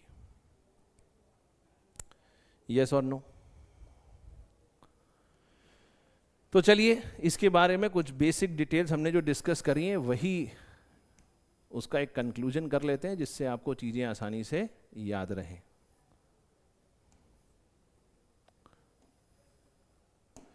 तो एमआई इंस्ट्रूमेंट्स की अगर हम बात करें, ये किस प्रिंसिपल पे काम करता है? एनर्जी कंजर्वेशन प्रिंसिपल पे काम करता है। एनर्जी कंजर्वेशन प्रिंसिपल है क्या? हमने अभी डिस्कस किया कि जो इनपुट एनर्जी आपने कॉइल में दी है वो change in the stored energy plus work done इसके बराबर होती है। इसको हमने प्रूफ भी किया। dl/d theta is practically constant, so while designing the scale dl/d theta is assume to be exactly constant. तो प्रैक्टिकल पर्पसेस के लिए हम मान लेते हैं कि dl by D theta constant है, तो आपको क्रैम्प्ड स्केल मिल जाता है। और क्रैम्पिंग है कहां पर? क्रैम्पिंग कहां पर है? लोअर एंड पे। स्प्रिंग मैकेनिज्म यूज होता है किस पर्पस पे? कंट्रोलिंग टॉर्क को जनरेट करने के लिए, तो वो हो जाता है kc इंटू थीटा, जो भी हमने अभी डिस्कस किया है। अब ध्यान से सुनो, अगर स्प्रिंग टूट गई जैसा मैंने अभी डिस्कस किया, तो आपको क्या दिखाता है pointer? Full scale deflection value. PMMC के बिल्कुल उल्टा है, पीएमएमसी में आपको जीरो डिफ्लेक्शन दिखाएगा, क्योंकि जो स्प्रिंग है वो उस कॉइल के सीरीज में कनेक्टेड है। डैम्पिंग कौन सी यूज कर रहे हैं? Air friction damping. Eddy current damping क्यों नहीं यूज करते हैं? क्योंकि वीक मैग्नेटिक फील्ड प्रेजेंट होती है, इलेक्ट्रोमैग्नेट्स यूज कर रहे हैं, इसीलिए हम एडी करंट डैम्पिंग यूज नहीं करते। आई होप बात समझ में आ गई होगी। तो एमआई इंस्ट्रूमेंट्स का जो स्केल है वो क्या है? नॉन लीनियर है, स्क्वायर लॉ को फॉलो करता है, ठीक है।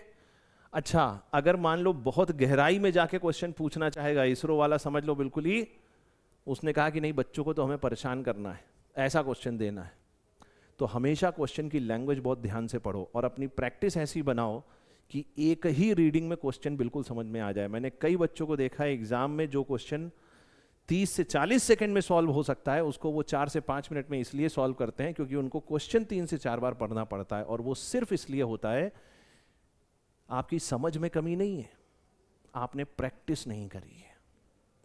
अगर आपने प्रैक्टिस करी होगी, भाई ऐसे ही तो होता है ना, तैराकी में क्या होता है?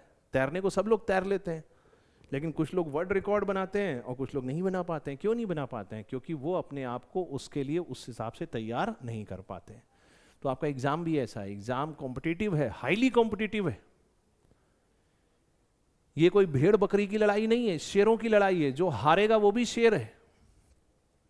भाई किसी न किसी अच्छे इंस्टीट्यूट से ही पास हुआ है, उसने भी काखा गागा पढ़ा है, उसने भी ABCD पढ़ी है, उसने भी अल्फा बीटा पढ़ा है, उसने भी थीटा गामा सब पढ़ा है। तो अंतर कहां आता है? प्रैक्टिस में, मेहनत में, हार्डवर्क में, लगन में, पैशन में, शिद्दत में। बात समझ में आ रही है?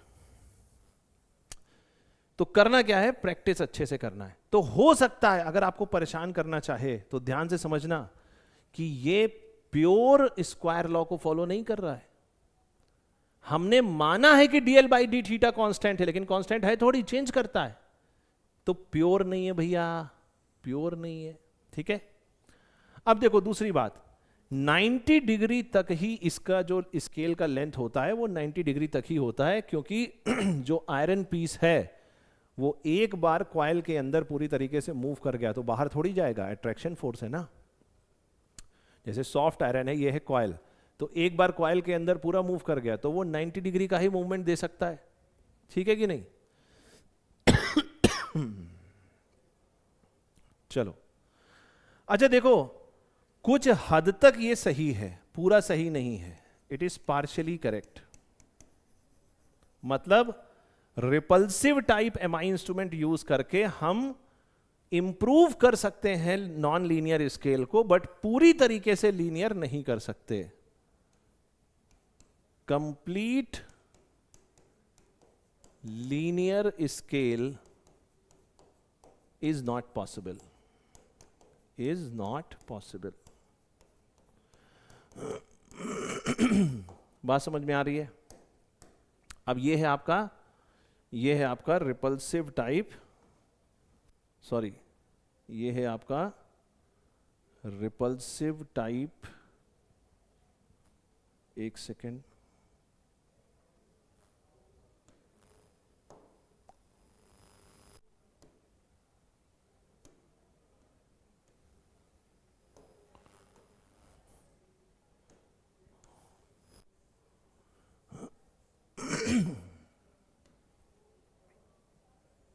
हाँ जी, ये है आपका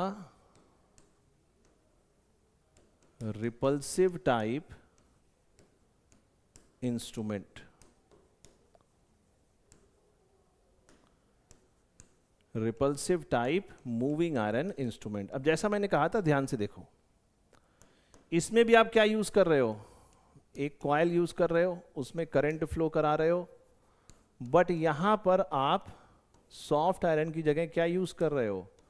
टू फॉर्मर या वेन्स यूज कर रहे हो। देखो अब एक तो इसमें जो कॉइल है वो क्या है, फिक्स्ड है। ये कौन सी कॉइल है, जिसमें आप करंट फ्लो करा रहे थे। अब यहां पर दो वेन्स हैं, देखो एक फिक्स्ड आयरन वेन है और एक मूविंग आयरन वेन है। दिखाई दे रहा है, दिखाई दे रहा है कि नहीं। बाहर वाला क्या है, फिक्स्ड, और अंदर वाला क्या है, मूविंग आयरन वेन।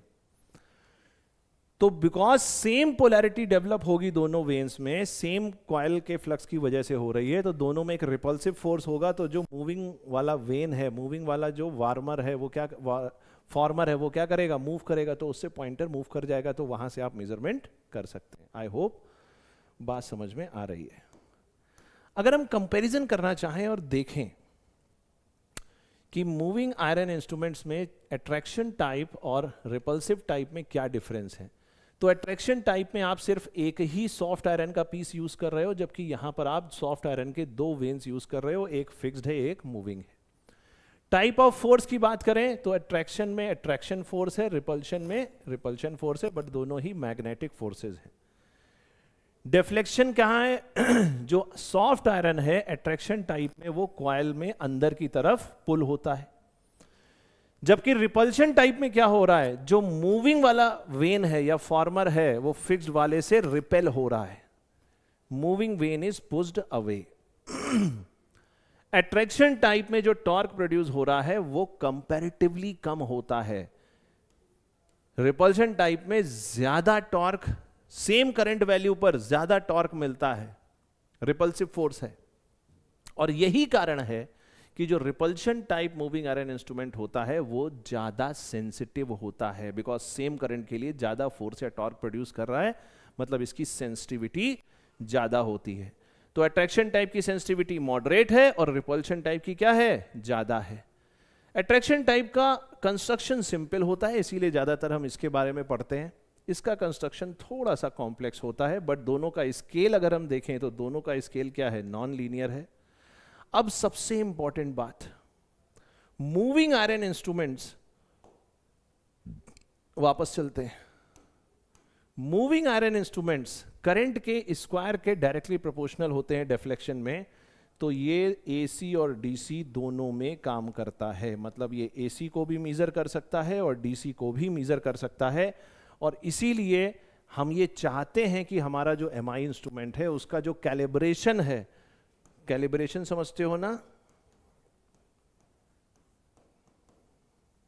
किसी मेजरिंग डिवाइस का उसको स्टैंडर्ड्स के हिसाब से उसको बनाना इज कॉल्ड कैलिब्रेशन। जैसे आपका जो स्केल होता है ना, तो उसमें सेंटीमीटर के, मिलीमीटर के, इंचेस के आप देखते हैं खांचे बने होते हैं, वो क्या है, कैलिब्रेशन है। कोई भी मेजरिंग इंस्ट्रूमेंट आप तभी यूज कर सकते हैं जब आप उसको सही तरीके से कैलिब्रेट कर लें। तो एसी और डीसी दोनों के हिसाब से हमें इसको कैलिब्रेट करना पड़ता है। जनरली एसी के हिसाब से कैलिब्रेशन होता ही है, बट एसी और डीसी दोनों के हिसाब से करना चाहिए, क्योंकि ये एसी और डीसी दोनों को मेजर करता है। आई होप मेरी बात समझ में आ रही है।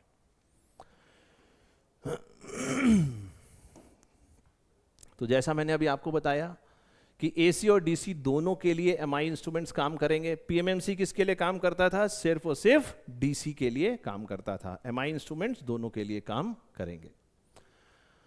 अब देखो, अगर हम एसी और डीसी वैल्यू को कंपेयर करें कि हमारा जो एमआई इंस्ट्रूमेंट है वो किसमें ज्यादा आपको एक्यूरेट वैल्यू देगा, तो मान लो हम डीसी की बात करें, ट्रू वैल्यू 80 मतलब ट्रू वैल्यू, मान लो 200 वोल्ट है, 200 वोल्ट आपको मेजर करना था और आप डीसी की बात कर रहे हैं, तो डीसी में तो Z है ही नहीं, सिंपली क्या है, R है, LOC तो है नहीं, तो 200/R हो जाएगा।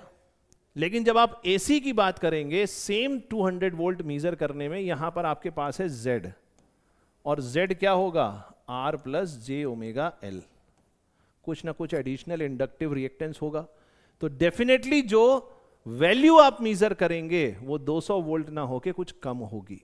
अगर यहां पर 198 मेजर कर रहे थे तो यहां 196, मतलब एक्यूरेटली किसको रिप्रेजेंट करेगा, एक्यूरेटली डीसी को रिप्रेजेंट करेगा। So MI instruments indicates lesser value for AC compare to DC value. बात समझ में आ रही कि नहीं आ रही है? तो आपका जो एमआई इंस्ट्रूमेंट है वो किस वैल्यू को रिप्रेजेंट करता है? करंट की या वोल्टेज की? आरएमएस वैल्यू को रिप्रेजेंट करता है। एमआई इंस्ट्रूमेंट्स हम ज्यादातर अपनी लेबोरेटरीज में क्यों देखते हैं? क्योंकि जो इनकी वोल्टेज और करंट की रेंज है वो अच्छी खासी है। पीएमएमसी इंस्ट्रूमेंट्स की जो रेंज थी वो बहुत कम थी। उसके पीछे रीजन क्या था? उसमें जो स्प्रिंग हम यूज कर रहे हैं वो उतनी ज्यादा करंट कैपेबल करंट नहीं ले सकती है। यस और नो?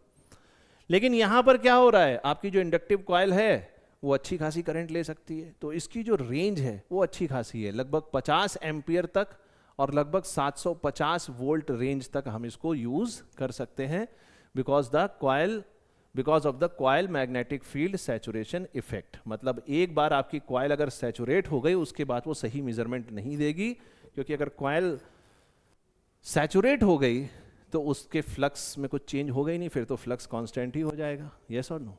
तो बात ही खत्म हो गई, सही मेजरमेंट आपको मिलेगा ही नहीं। ठीक है, अब जरा ध्यान से देखो। मान लो आप मूविंग आयरन एमीटर की बात कर रहे हो, जरा ध्यान से समझना। ये है मान लो आपका मूविंग आयरन एमीटर, ये है स्केल, ये है टर्मिनल।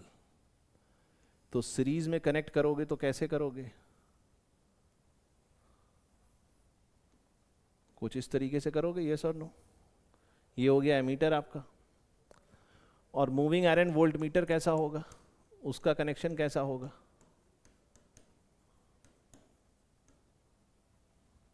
या दूसरे पेज पर कर लेते हैं,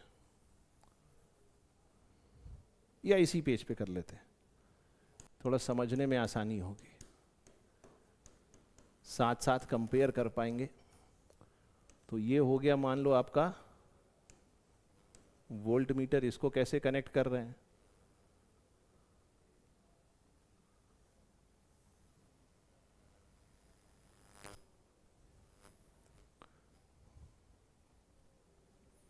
और ये आ जाएगा कनेक्शन ऊपर से,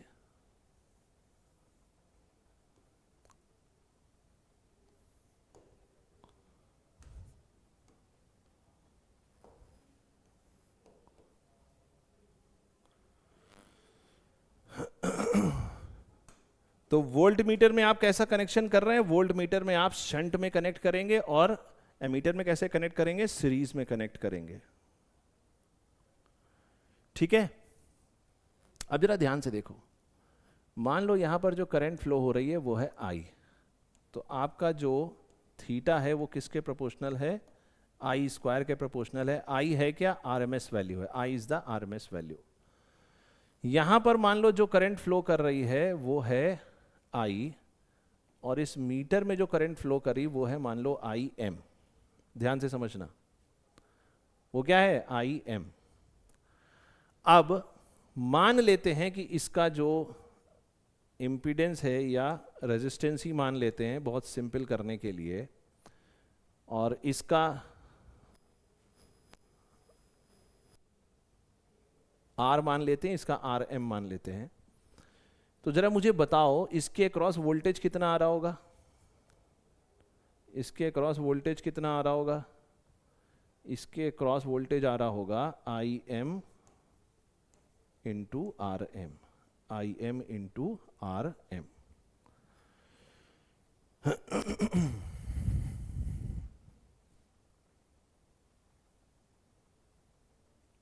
यस।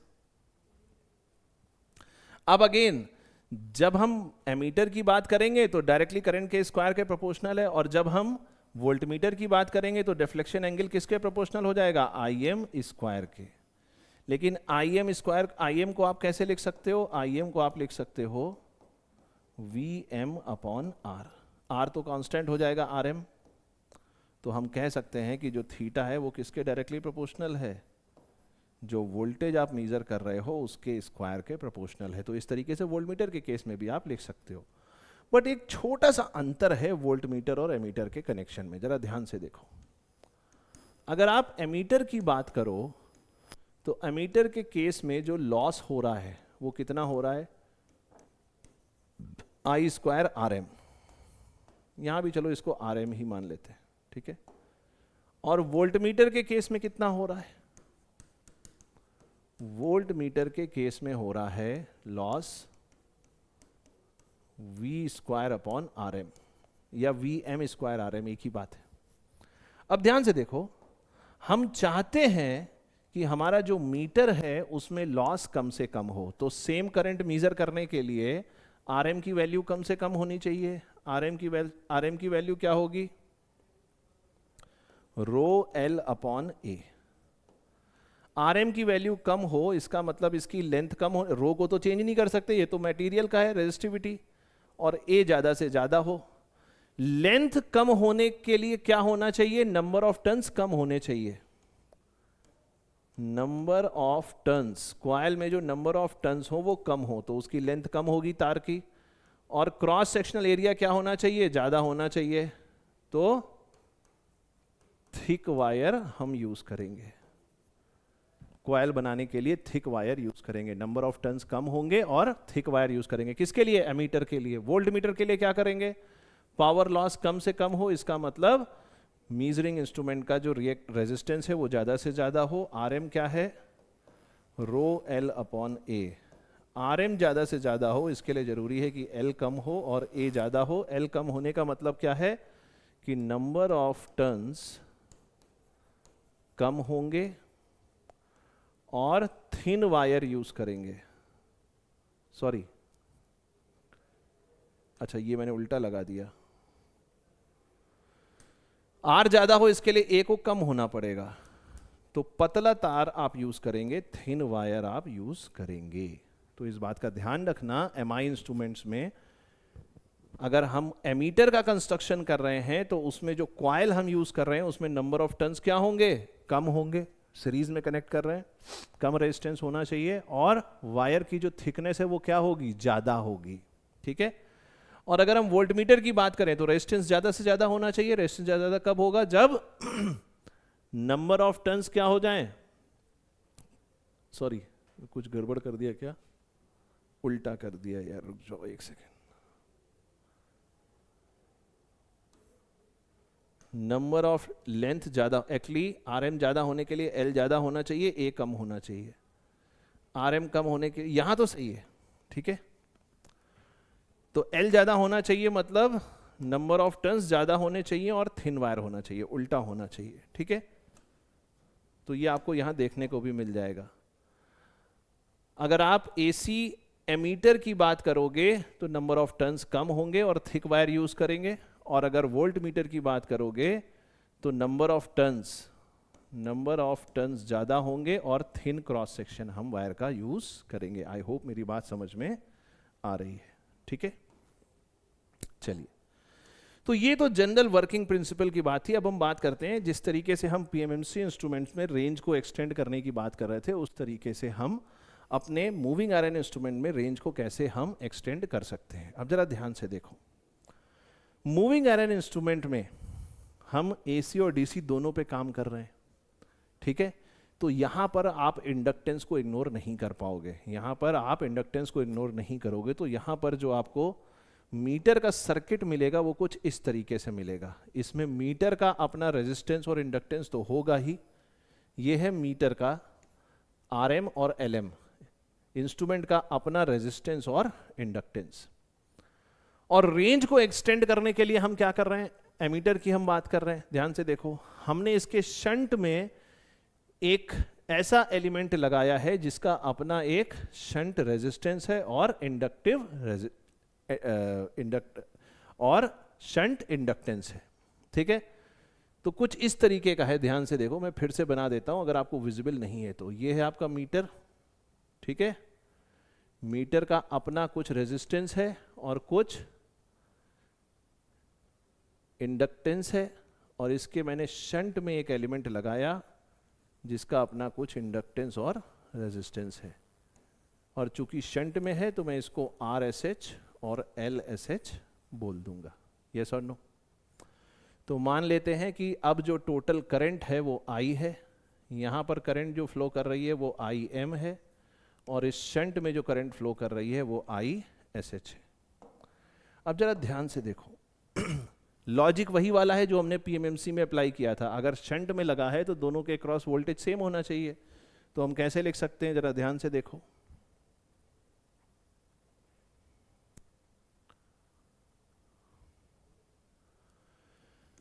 हम लिख सकते हैं I M into Z M is equal to I S H Z S H. Z M और जेड एस एच क्या है? Complex impedance. किसका? मीटर का और शंट का। मीटर का कैसे लिखेंगे? ये हो जाएगा R M plus J omega L M. ये हो जाएगा I S H R S H plus J omega L S H. इसको हम लिख सकते हैं I M upon I S H is equal to R S H plus J omega L S H. ये हो जाएगा R M plus J omega L M. अब जरा ध्यान से देखो, मान लो मैंने यहां से आर एस एच कॉमन ले लिया तो क्या आ जाएगा? 1 plus J omega L S H upon R M divided by, यहां पे मैंने आर एम को कॉमन ले लिया तो क्या आ जाएगा? 1 plus J omega L M upon R M. अब जरा ध्यान से देखो इन दोनों इक्वेशंस को। अगर मैं एक कंडीशन रखूं और वो कंडीशन ये है, if L S H upon R S H is equal to L M upon R M. इसका मतलब क्या है? शंट ब्रांच का जो टाइम कांस्टेंट है वो मीटर के टाइम कांस्टेंट के बराबर है। एल बाई आर क्या है? Time constant. This is the time constant.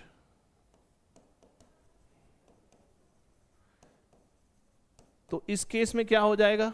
ध्यान से देखो जरा। 1 plus J omega L S H upon R S H is equal to 1 plus J omega L M upon R M. क्योंकि L S H upon R S H L M upon R M के बराबर है तो दोनों की value same हो जाएगी। अगर ये वैल्यू सेम हो गई तो इसका मतलब ये दोनों कैंसिल आउट हो जाएंगे। तो सिंपली क्या बचेगा? रेजिस्टेंस। तो हम लिख सकते हैं I M upon I S H is equal to R S H upon R M, R S H upon R M.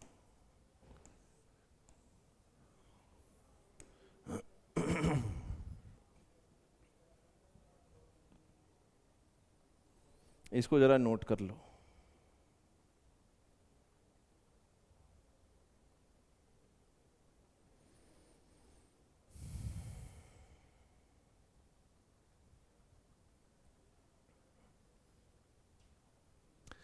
अब मजे की बात यह है कि ये जो कंडीशन आपने लिखी है, ये कंडीशन आपको एक बहुत बड़ा एडवांटेज देती है। क्या एडवांटेज देती है भाई? देखो सिंपल सी बात है, इसमें कोई रॉकेट साइंस नहीं।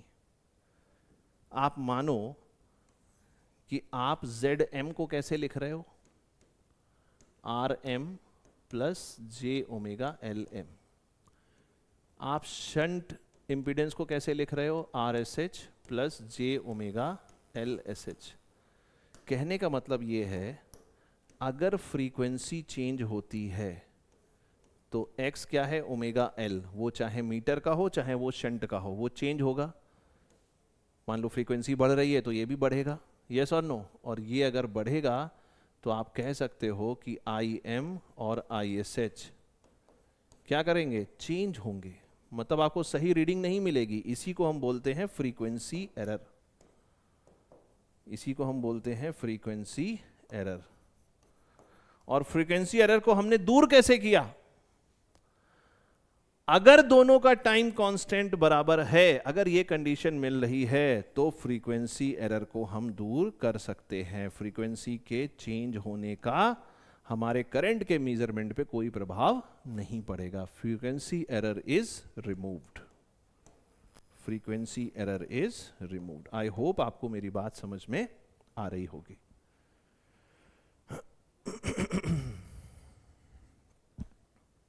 ठीक है, यहां तक क्लियर है सबको? कोई दिक्कत, कोई परेशानी?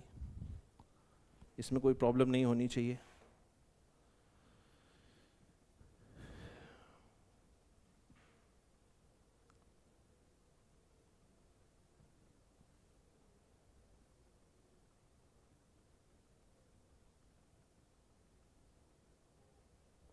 ठीक है,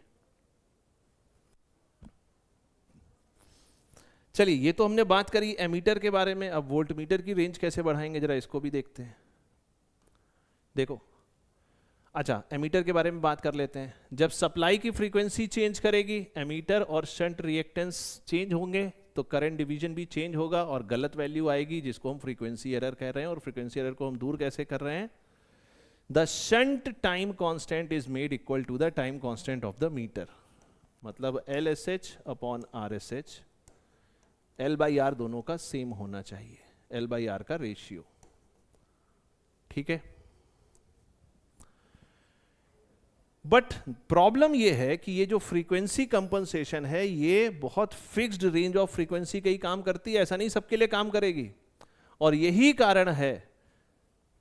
कारण है कि जो MI इंस्ट्रूमेंट्स हैं वो 50 हर्ट्ज के आसपास ही यूज किए जाते हैं। मैक्सिमम आप इसको 125 हर्ट्ज तक यूज कर सकते हो, उससे ज्यादा हम यूज नहीं करते हैं। तो ये बात भी ध्यान में रखना कि MI इंस्ट्रूमेंट्स को हम 50 हर्ट्ज से 125 हर्ट्ज तक ही यूज करते हैं, उससे रेंज से कम या ज्यादा हम यूज नहीं करते हैं। उसके लिए फिर हम दूसरे इंस्ट्रूमेंट्स यूज करते हैं। चलिए, तो अगर हम वोल्ट मीटर की बात देखें, इसका हम एक्सटेंशन कैसे कर रहे हैं, ध्यान से देखो। एमीटर में हमने क्या किया था, शंट में एक एलिमेंट लगाया था जिसका अपना कुछ रेजिस्टेंस था और इंडक्टेंस था। बट यहां पर हम एक सीरीज में एलिमेंट लगा रहे हैं वोल्ट मीटर के, और वो नॉन इंडक्टिव है। क्या है? Non inductive. देखो, इसमें हम इंडक्टेंस नहीं ले रहे हैं, इसमें हम इंडक्टेंस नहीं ले रहे हैं।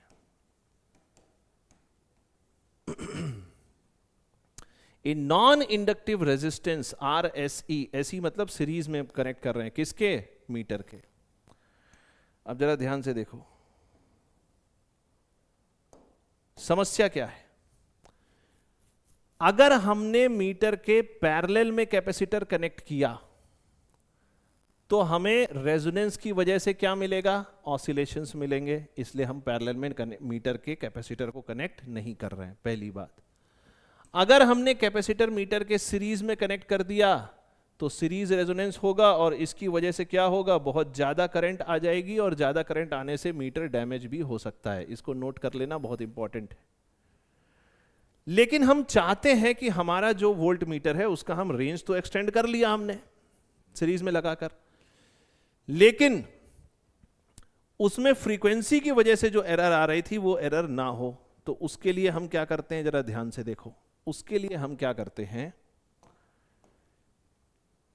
जो हमने एक्सटेंशन लगाया है, जो सीरीज में रेजिस्टेंस लगाया है, बस उसके अक्रॉस हम एक कैपेसिटेंस ऐड कर देते हैं। कुछ ऐसी व्यवस्था है, देखो ध्यान से। ये मान लो आपका लोड हो गया, ये आपका मीटर है, मीटर के सीरीज में आपने एक एक्सटेंशन लगाया था, एक्स्ट्रा रेजिस्टेंस लगाया था, और इसी के पैरेलल में आपने एक कैपेसिटेंस लगा दिया। मीटर के ना तो सीरीज में लगा रहे हैं ना शंट में लगा रहे हैं, रेजोनेंस होने की संभावना है और गड़बड़ हो सकती है, मीटर डैमेज भी हो सकता है अगर आपने सीरीज में लगा दिया। अब ध्यान से देखो, ये है RSE, यहां पर है RM और LM, और यहां पर है C जो आपने कैपेसिटेंस लगाया है। ये क्या है? आपका मीटर। अब ध्यान से देखो जरा, मैं सबसे पहले इसका इक्विवेलेंट इंपीडेंस निकालने की कोशिश कर रहा हूं। कैसे निकालूंगा, जरा मुझे हेल्प करना। इस टोटल ब्रांच का मैं इक्विवेलेंट इंपीडेंस निकालने की कोशिश कर रहा हूं। कैसे निकालूंगा?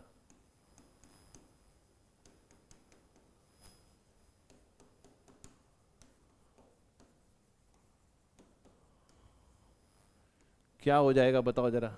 आर एस ई के पैरेलल में आपने क्या लगाया है, 1/j⍵c, सिर्फ वो सिर्फ इस एक्सटेंशन के पैरेलल में लगाया है, plus R M plus j⍵L_m। अब इसको जरा हम सिंप्लीफाई करने की कोशिश करते हैं। ये क्या हो जाएगा, R S E into 1/j⍵c, parallel combination है, plus 1/j⍵c plus R M plus j⍵L_m। इसको सिंप्लीफाई करेंगे तो ऊपर और नीचे दोनों तरफ सिर्फ और सिर्फ इस वाले टर्म में हम क्या करेंगे, j⍵c से मल्टीप्लाई कर देते हैं। तो हमें क्या मिल जाएगा, j⍵c से मल्टीप्लाई किया तो क्या हुआ, ये चला गया, सिंपली क्या बचा, are S E divided by यहां मल्टीप्लाई किया j⍵c से तो ये 1 हो गया, और इधर क्या आ गया, 1 प्लस j⍵c आर एस ई। j⍵c से मल्टीप्लाई किया था और आर एस ई पहले से था, तो j⍵c R S E plus R M plus j⍵L_m। अब इसको रैशनलाइज कर लो, थोड़ा सिंप्लीफाई करना है हमें, तो हम इसके कॉम्प्लेक्स कॉन्जुगेट से ऊपर नीचे मल्टीप्लाई करेंगे। आर एस ई क्या हो जाएगा, 1 minus j⍵c R S E divided by ये हो जाएगा 1 plus j⍵c R S E और 1 minus j⍵c R S E plus R M plus j⍵L_m। अब सिंप्लीफाई करो जरा इसको तो आपको मिल जाएगा R S E 1 minus j⍵c R S E divided by, अब ये क्या हो गया, a plus B A minus B, लेकिन j का टर्म है तो a square minus B square आना चाहिए था, बट j स्क्वायर क्या हो जाएगा, -1, तो a प्लस बी का आ जाएगा यहाँ पर, तो क्या a square plus B square आ जाएगा, तो क्या आएगा, देखो 1 का स्क्वायर क्या हो जाएगा 1, तो इधर आ गया 1 प्लस, अब इस वाले टर्म का स्क्वायर करोगे तो क्या आ जाएगा, omega square C square R S E square, omega square C square R S E square plus R M plus j⍵L_m। अब ये जो टर्म है इसको हम नेग्लेक्ट कर रहे हैं, इग्नोर कर रहे हैं। Why, c is very small, क्यों, माइक्रोफेरेड में, तो माइक्रोफेरेड और स्क्वायर भी कर दिया, 10⁻⁻⁶ क्या हो गया, 10⁻⁻12, तो ऑलमोस्ट हम मान सकते हैं कि भैया ये जो है ऑलमोस्ट नेग्लेक्ट हम इसको कर सकते हैं। तो जब आप इसको नेग्लेक्ट करोगे तो देखो क्या होगा, आपके पास सिंपली आ जाएगा R S E minus j⍵c R S E square plus R M plus j⍵L_m। अब इसमें हम क्या करेंगे, सिंप्लीफाई करेंगे, R S E plus R M plus j⍵, आपने कॉमन लिया, j⍵ कॉमन लोगे तो क्या आ जाएगा, L_m minus C R S E square. अब हम ये चाहते हैं कि ये जो हमारा इक्विवेलेंट इम्पीडेंस आया है ये फ्रीक्वेंसी के इंडिपेंडेंट हो। फ्रीक्वेंसी के इंडिपेंडेंट कब होगा, अब इस टर्म में तो फ्रीक्वेंसी है नहीं, फ्रीक्वेंसी सिर्फ इस टर्म में है, और ये टर्म अगर 0 हो जाए तो हमारा फ्रीक्वेंसी से इंडिपेंडेंट हो जाएगा। So to remove frequency error, L_m minus R S E square C is equal to 0। तो यहां से c की वैल्यू क्या आ जाएगी, L_m upon R S E square. अब ये है आइडियल वैल्यू। जो प्रैक्टिकल वैल्यू है, जो आपको प्रॉब्लम सॉल्व करने में मदद करेगी, वो ये है, जो कैपेसिटेंस आपको लगाना है उस एक्सटेंशन के शंट में जिससे कि आपकी फ्रीक्वेंसी एरर दूर हो, that is 0.41 L_m upon R S E square. तो यहां से एक अच्छा सा न्यूमेरिकल बन सकता है, एक फॉर्मूला बन सकता है, इसको नोट कर लीजिए। आई होप समझ में आ गया होगा, कोई खास इसमें रॉकेट साइंस नहीं है, ठीक है। तो ये था आपका MI इंस्ट्रूमेंट। इसमें बस हम एरर्स की थोड़ी सी और बात कर लें। फ्रीक्वेंसी एरर की तो हमने बात कर ही ली है, तो एक छोटा सा और टॉपिक है उसको भी हम डिस्कस कर लेते हैं, तो ये कंप्लीट हो जाएगा। तो अब ध्यान से देखिए, वोल्ट मीटर की जो रीडिंग आ रही है वो फ्रीक्वेंसी से इंडिपेंडेंट हो, फ्रीक्वेंसी एरर उसमें ना हो, उसके लिए हम क्या कर रहे हैं, एक कंपनसेटिंग कैपेसिटर कनेक्ट कर रहे हैं मल्टीप्लायर के अक्रॉस या शंट में। ठीक है, चलिए अब अगर हम कंक्लूजन करना चाहें, ध्यान से देखो जरा, फ्रीक्वेंसी की एरर की वजह से, जैसा हमने आपको बताया अभी कि फ्रीक्वेंसी को एक सर्टेन रेंज में ही हम कंपनसेट कर सकते हैं, सारी रेंजेस के लिए कंपनसेट नहीं कर सकते हैं। 50 हर्ट्ज से लगभग 125 हर्ट्ज तक ही हम कर सकते हैं। तो उससे कम और उससे ज़्यादा के लिए हमें दूसरे इंस्ट्रूमेंट्स यूज़ करने पड़ते हैं, या हम मल्टीप्लायर जो एक्सटेंशन है उसको बहुत ज़्यादा रेंज तक यूज़ नहीं कर सकते हैं। So these shunts and multipliers are not used for high ranges, they are not used for high ranges. अगर इससे ज़्यादा रेंज के लिए हमको वोल्टेज या करंट को मेजर करना है बिना फ्रीक्वेंसी की एरर के, तो हम क्या यूज़ करेंगे, हम इंस्ट्रूमेंट ट्रांसफॉर्मर्स यूज़ करेंगे। इंस्ट्रूमेंट ट्रांसफॉर्मर्स क्या करते हैं, हाई वैल्यू को हम मीजर कर सकते हैं लो वैल्यू में ट्रांसफॉर्म करके या कन्वर्ट करके, किसकी मदद से, करंट ट्रांसफॉर्मर या पोटेंशियल ट्रांसफॉर्मर की मदद से। ठीक है, अगर हमें बहुत लो वैल्यूज मीजर करनी है, मान लो रेडियो फ्रीक्वेंसी पे हम माइक्रो एम्पियर या माइक्रो वोल्ट्स मीजर करना चाहते हैं, तो उसके लिए हम थर्मोकपल यूज करते हैं, क्योंकि थर्मोकपल फ्रीक्वेंसी से प्रभावित नहीं होता है। थर्मोकपल हम बाद में पढ़ेंगे। तो थर्मोकपल एमीटर या वोल्ट मीटर हम यूज कर सकते हैं, या इसके साथ अगर हमको माइक्रो वॉट या मिली वॉट रेडियो फ्रीक्वेंसी पे अगर मीजर करना है, तो हम कौन सा इंस्ट्रूमेंट यूज करते हैं, उसके लिए हम बोलोमीटर यूज करते हैं। अगर हमें ज्यादा फ्रीक्वेंसी पे, रेडियो फ्रीक्वेंसी पे, मेगा हर्ट्ज पे माइक्रो वॉट और मिली वॉट को मेजर करना है, तो उसके लिए हम बोलोमीटर यूज करते हैं। नाम बड़ा इंटरेस्टिंग है, नोट कर लीजिए, हो सकता है किसी इंटरव्यू में आपसे पूछ ले। तो बोलोमीटर बेसिकली कर क्या रहा है, जो इंसिडेंट रेडिएशन है उसको मेजर कर रहा है, इंसिडेंट रेडिएशन को। ठीक है, तो ये रेडियो फ्रीक्वेंसी पे माइक्रो और मिली वॉट मेजरमेंट कर सकता है। तो जो इंफ्रारेड है या माइक्रोवेव रेडिएशन है उसको ये डिटेक्ट करता है। कैसे डिटेक्ट करता है, व्हीट स्टोन ब्रिज जैसा सर्किट होता है, बेसिक बोलोमीटर ब्रिज सर्किट, और इसमें जो हम एलिमेंट यूज करते हैं वो थर्मली सेंसिटिव रेजिस्टर होता है, मतलब टेम्परेचर से उसका जो रेजिस्टेंस है वो चेंज हो जाता है। वो एक मेटल भी हो सकता है, सेमीकंडक्टर भी हो सकता है, लाइक प्लेटिनम, जर्मेनियम या थर्मिस्टर। ठीक है, और इसके थ्रू हम मेजरमेंट करते हैं। बहुत डीप में इसमें नहीं जाना है, इतना ही आपसे पूछ ले तो बहुत है।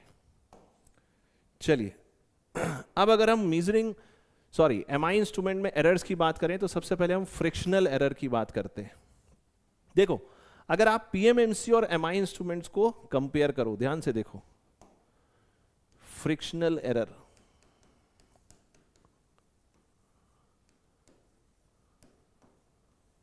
देखो जो वेट है, वेट ऑफ मूविंग सिस्टम, जो सिस्टम मूव कर रहा है,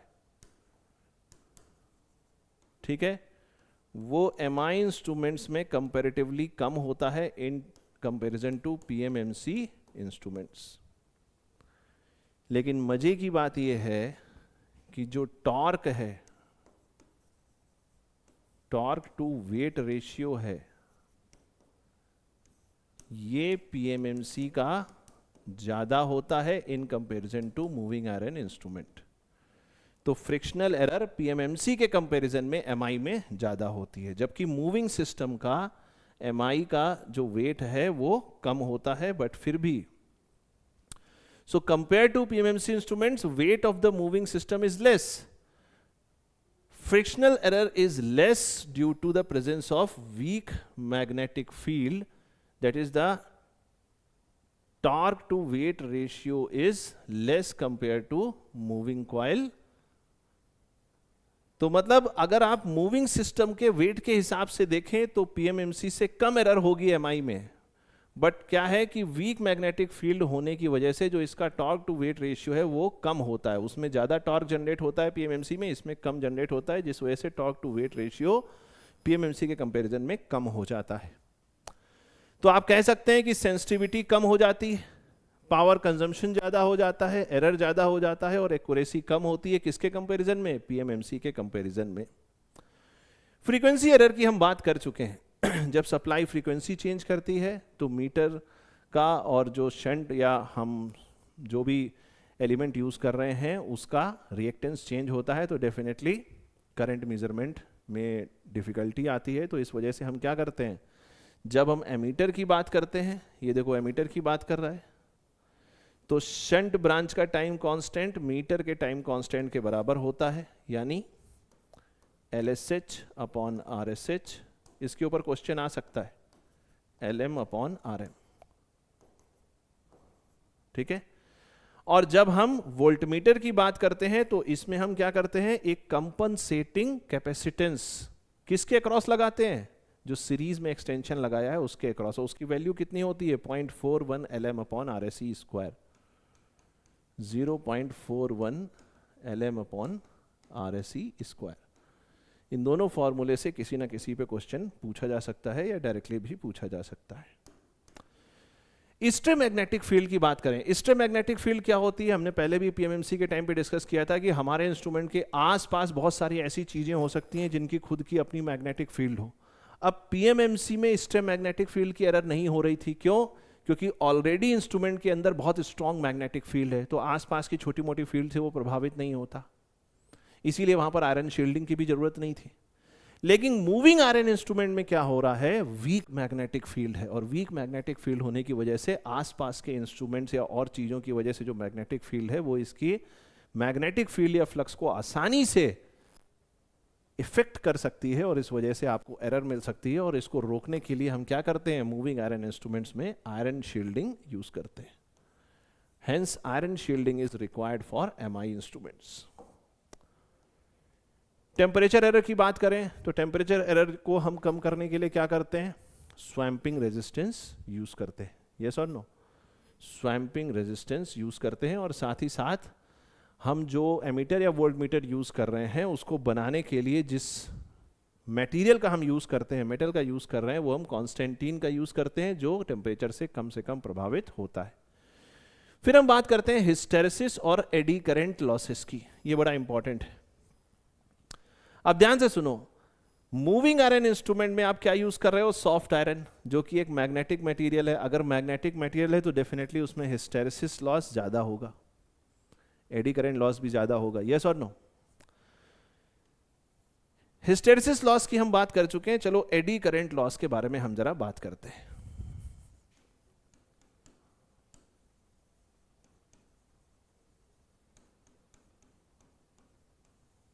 एडी करंट लॉस, अब जरा समझने की कोशिश करते हैं। मान लो ये है आपकी करंट, कौन सी करंट है, जो कॉइल में करंट फ्लो हो रही है।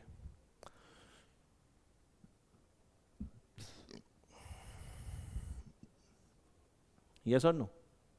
मान लेते हैं करंट, कॉइल में जो करंट फ्लो हो रही है वो I है, तो इसकी वजह से जो फ्लक्स होगा वो इसी के डायरेक्शन में होगा, मान लेते हैं फाई है।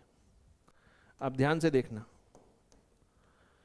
एडी करंट जनरेट कैसे होगा, करंट की वजह से आया फ्लक्स, फ्लक्स समय के साथ हुआ चेंज, जैसे ही d∅dt आएगा क्या आ जाएगा, eddy current EMF। Eddy current EMF क्या जनरेट कर देगा, एडी करंट। यस और नो? और एडी करंट का क्या होगा, अपना कुछ फ्लक्स होगा जिसको φE कहते हैं, और ये φE फ्लक्स क्या करेगा, इस फ्लक्स को डिस्टॉर्ट कर देगा, तो कहीं ना कहीं आपके पास जो मेजरमेंट है उसमें गड़बड़ आ जाएगी। बात समझ में आ रही है कि नहीं आ रही है? अब देखो क्या हुआ, जो हमारे पास EMF आता है ना, ध्यान से सुनना, जो EMF आता है जिसको आप एडी करंट EMF लिख रहे हो, वो एक्चुअली में आता है -d∅dt। फैराडेज लॉ में लेंस लॉ भी होता है ना, उसको oppose, effect opposes the cause. अब ध्यान से समझना, इसका मतलब अगर ये साइनोसॉइडल फ्लक्स हुआ, जैसे होता है ना A cos omega t, yes और no, phi is equal to phi naught cos omega t या sin ओमेगा t, तो जब आप डिफरेंशिएट करते हो तो 90 डिग्री का चेंज आता है, और चूंकि माइनस है तो लैग करेगा 90 डिग्री से, यानी जो एडी ईएमएफ इस फ्लक्स के रेट ऑफ चेंज से डेवलप होगा वो कुछ इस डायरेक्शन में होगा। 90 डिग्री क्या करेगा, लैग करेगा। देखो इसके हमने पीछे बनाया 90 डिग्री। अब अगर ईएमएफ इस डायरेक्शन में है, ध्यान से देखना, ईएमएफ अगर इस डायरेक्शन में है तो इस ईएमएफ की वजह से जो करंट फ्लो होगी, अब ध्यान से सुनना, वो करंट क्या करेगी, इस वोल्टेज को लैग करेगी। लैग क्यों करेगी, क्योंकि जिस भी एलिमेंट में एडी वोल्टेज की वजह से एडी करंट डेवलप हो रही है उसमें कुछ ना कुछ इंडक्टेंस होगा। ज्यादातर चीजें इंडक्टिव ही होती है नेचर में। ध्यान से देखो, तो जो करंट आपके पास आएगी वो कुछ इस तरीके से होगी, आई एडी करंट। बात समझ में आ रही है कि नहीं? और इस एडी करंट की वजह से जो फ्लक्स आएगा वो भी कुछ इस तरीके से आएगा। मान लेते हैं कि ये एंगल अल्फा है। ये एंगल क्या है, अल्फा। अब इसको जरा दो पार्ट में डिवाइड करो। यहां पर आपको जो एलिमेंट आएगा आई ई कॉस अल्फा। ये अल्फा एंगल है क्या, ध्यान से बताना मुझे, सोच समझ के कमेंट सेक्शन में। एडी करंट और एडी वोल्टेज के बीच का एंगल है, तो इस अल्फा को मैं क्या बोल सकता हूं, अल्फा क्या है, is the impedance angle, is the impedance angle of eddy current path impedance. जिस पाथ में एडी करंट फ्लो कर रही है उस पाथ का जो इंपीडेंस है उसका इंपीडेंस एंगल है, क्योंकि वोल्टेज और करंट के बीच का एंगल है। तो इधर आ जाएगा आई ई कॉस अल्फा और इधर क्या आ जाएगा, आई ई साइन अल्फा। और यही जो आई ई साइन अल्फा है वो किसके लिए जिम्मेदार है, यही जिम्मेदार है एडी करंट की वजह से जो एरर आ रही है, क्योंकि यही वो कंपोनेंट है एडी करंट का जो आपकी एक्चुअल करंट को अपोज कर रहा है और इसमें डिफरेंस प्रोड्यूस कर पाएगा। क्योंकि ये वाला तो 90 डिग्री में, ये तो मैग्नीट्यूड पे इफेक्ट करेगा नहीं। आई ई साइन अल्फा क्या कर देगा, एडी करंट की वजह से जो एरर है, एडी करंट एरर, उसको आप कह सकते हैं कि आई ई साइन अल्फा उसको रिप्रेजेंट करेगा। कह सकते हैं कि नहीं कह सकते हैं? तो अब मुझे क्या करना है, आई ई लिखना है और साइन अल्फा लिखना है। साइन अल्फा तो आप डायरेक्टली लिख सकते हो, यस और नो। साइन अल्फा कैसे लिखोगे, जरा ध्यान से देखो।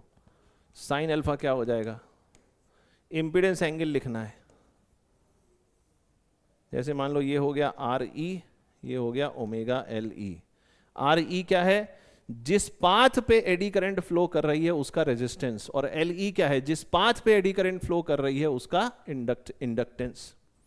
ये हो जाएगा अल्फा। अब जरा मुझे बता दो साइन अल्फा यहां से क्या होगा।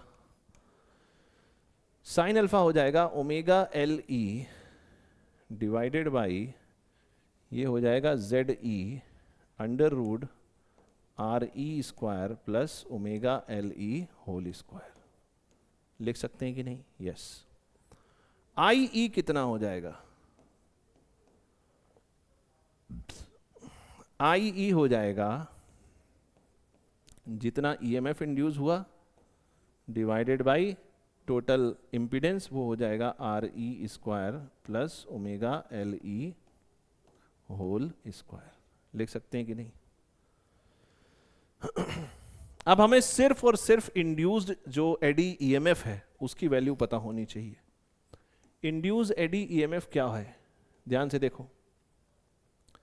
नॉर्मली हम ईएमएफ इंडक्टिव में कैसे लिखते हैं, L D I by D T, ऐसे ही तो लिखते हैं। बट यहां एल नहीं होगा, क्यों? क्योंकि एडी करंट है, फ्लक्स लिंक हो रहा है, तो यहां हम एम लिखेंगे, पहली बात।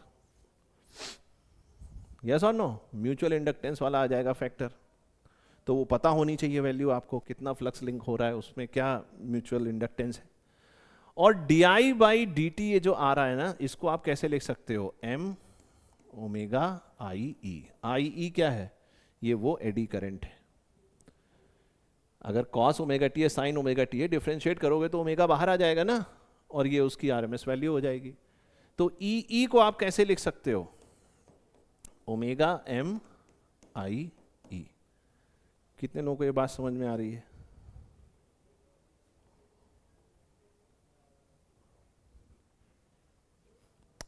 समझ में आ रहा है कि नहीं भाई? ऐसे देखो ना, जैसे मान लो करंट तुम्हारी दी हुई है I am sine omega T.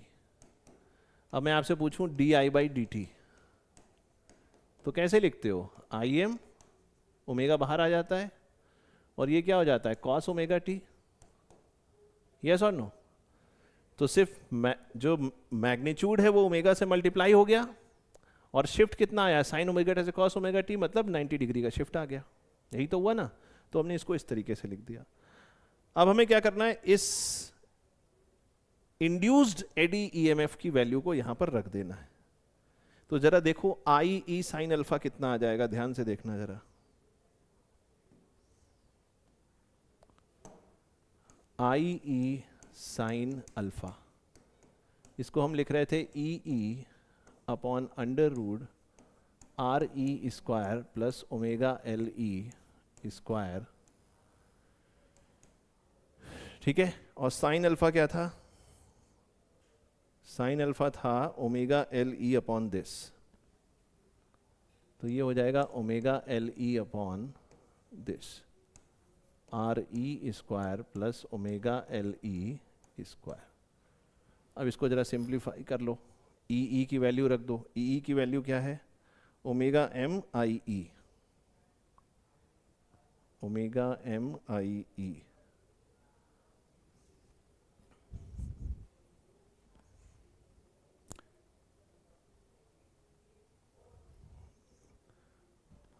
अच्छा, एक छोटे सा चेंज है, गड़बड़ है, उसको सही कर लो। ये आई ई ना होके, क्योंकि ये एडी करंट थोड़ी है, ये तो कॉइल में बहने वाली करंट है। इस ईएमएफ के बाद जो करंट आएगी, जो हमने आई ई निकाली है, E upon Z E R E square plus omega L E square under root, वो एडी करंट है। यहां पर जो एडी ईएमएफ आया है, वहां पर जो करंट है वो कॉइल की करंट है। तो ये क्या हो जाएगा? ई क्या हो जाएगा? ओमेगा एम आई, तो ओमेगा ओमेगा स्क्वायर हो गया, एम आई आ गया और एल एस ई। एक बार जरा कैलकुलेशन चेक कर लेना, कुछ ज़्यादा ही कैलकुलेशन हो गई है, sorry, L E square, under root हट जाएगा, तो omega square M I L E, ये फाइनली आ जाएगा।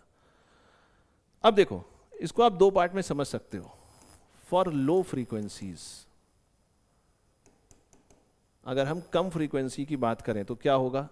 ये वाला टर्म बहुत छोटा हो जाएगा, यानी आर एस ई स्क्वायर ये बहुत बड़ा हो जाएगा in comparison to omega L E square से। तो आप क्या लिख सकते हैं? इसको हम इग्नोर कर देंगे, तो हमारी जो एरर आ जाएगी आई ई साइन अल्फा, वो क्या आ जाएगी? Omega square M I L E, sorry L E, ठीक है, divided by R S E, क्योंकि ये वाला टर्म तो चला जाएगा, omega square M I L E divided by R S E square, R S E square. High frequency की बात करें, यहीं से आपको दो कंक्लूजन मिलेंगे जहां से क्वेश्चन बनता है। तो आर एस ई स्क्वायर बहुत छोटा हो जाएगा in comparison to omega L E square के रेस्पेक्ट में। तो जो एरर आ रही है एडी करंट की वजह से, वो कितनी आ जाएगी? ध्यान से देखो, ऊपर तो वही आ जाएगा omega square M I L E divided by, नीचे क्या आ जाएगा? नीचे आर एस ई स्क्वायर अब इग्नोर हो जाएगा क्योंकि ये छोटी वैल्यू हो जाएगी, इसके कंपैरिजन में ये सिंपली हो जाएगा omega square L E square, omega square L E square. ये ओमेगा स्क्वायर कैंसिल हो जाएगा और सिंपली आ जाएगा एम आई, एल ई से एल ई कट गया तो यहां आ जाएगा एल ई। अब मजे की बात देखो, जब लो फ्रीक्वेंसी थी तो जो एरर आ रही थी एडी करंट की वजह से, वो एरर किसके डायरेक्टली प्रोपोर्शनल थी? फ्रीक्वेंसी के स्क्वायर के प्रोपोर्शनल थी, फ्रीक्वेंसी के स्क्वायर के प्रोपोर्शनल थी। लेकिन जब हाई फ्रीक्वेंसीज आ जाएंगी तो ये एरर क्या हो जाएगी? इज कांस्टेंट, क्यों constant? m constant, i constant, le constant for a given measurement. i constant हो जाएगा, एक बार आपने करंट को मेजर किया कांस्टेंट हो जाएगा। यस और नो? अब देखो इससे हम क्या कंक्लूजन निकाल सकते हैं। यही कारण है कि जो लो फ्रीक्वेंसी है उसमें जो एडी करंट एरर है वो फ्रीक्वेंसी के स्क्वायर के प्रोपोर्शनल है। एक तो कंक्लूजन ये आ गया। हाई फ्रीक्वेंसी पे क्या हो रहा है? एडी करंट मैग्नीट्यूड कांस्टेंट हो जाएगा और इंडिपेंडेंट ऑफ फ्रीक्वेंसी हो जाएगा, और यही कारण है because of these eddy currents demagnetising effect is present which reduces the net flux, so torque is reduced. Now to reduce the eddy current error, reduce the size of the metal parts. तो जो metal parts आप अपने instrument में use कर रहे हैं, कोशिश करिए कि उनको आप कम से कम रखिए, और यही रीजन है because of the eddy current the MI instruments are suitable up to 125 hertz only. 125 hertz से ज़्यादा हम इसको यूज़ नहीं करते हैं, ज़्यादातर 50 हर्ट्स के आसपास ही यूज़ करते हैं। तो ये है दोस्तों MI इंस्ट्रूमेंट्स, ठीक है। आई होप आपने काफ़ी अच्छे से सीखा होगा।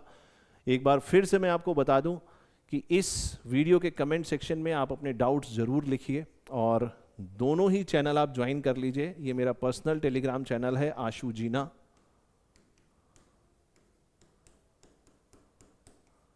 और आप टेलीग्राम ग्रुप भी ज्वाइन कर सकते हैं डिस्कशन के लिए, आशुतोष सर के नाम से। और गीक्स फॉर गीक्स गेट का जो ऑफिशियल टेलीग्राम चैनल है उसको भी आप ज्वाइन कर सकते हैं, जहां पर आपको अपनी तैयारी से रिलेटेड गेट, PSUs, इसरो या किसी और भी एग्जाम की तैयारी के लिए आपकी जो भी रिक्वायरमेंट्स हैं वो आपको यहां पर मिल जाएंगी। तो दोस्तों अपना फीडबैक ज़रूर दें, और इस वीडियो के एंड में ज़रूर मुझे लिखकर बताएं कि आपको ये सेशन कैसा लगा। जल्दी हम मिलेंगे अगले सेशन के साथ, जिसमें हम इलेक्ट्रोडायनेमोमीटर की बात करेंगे, और इसी तरीके से हम मेजरमेंट को बहुत अच्छे से पढ़ने की कोशिश कर रहे हैं। साथ ही साथ मैं आपको कुछ क्वेश्चंस भी करवा रहा हूं जो पिछले कई सालों में इसरो में आ चुके हैं, और हो सकता है कि इस बार आपको देखने को भी मिले जो इसरो का एग्जाम होने वाला है। ये सेशन उन बच्चों के लिए भी इंपॉर्टेंट है जो बच्चे गेट या किसी और एग्जाम की तैयारी कर रहे हैं जिसमें आपसे मेजरमेंट पूछा जाता है, चाहे वो आप इलेक्ट्रिकल के हों या इलेक्ट्रॉनिक्स के हों। तो ये सेशन दोनों ही बच्चों के लिए बहुत इंपॉर्टेंट होने वाला है। आज का सेशन दोस्तों यहीं तक, मिलते हैं अगले सेशन में। Till then goodbye, take care, all the best, thank you so much, thank you everybody, take care.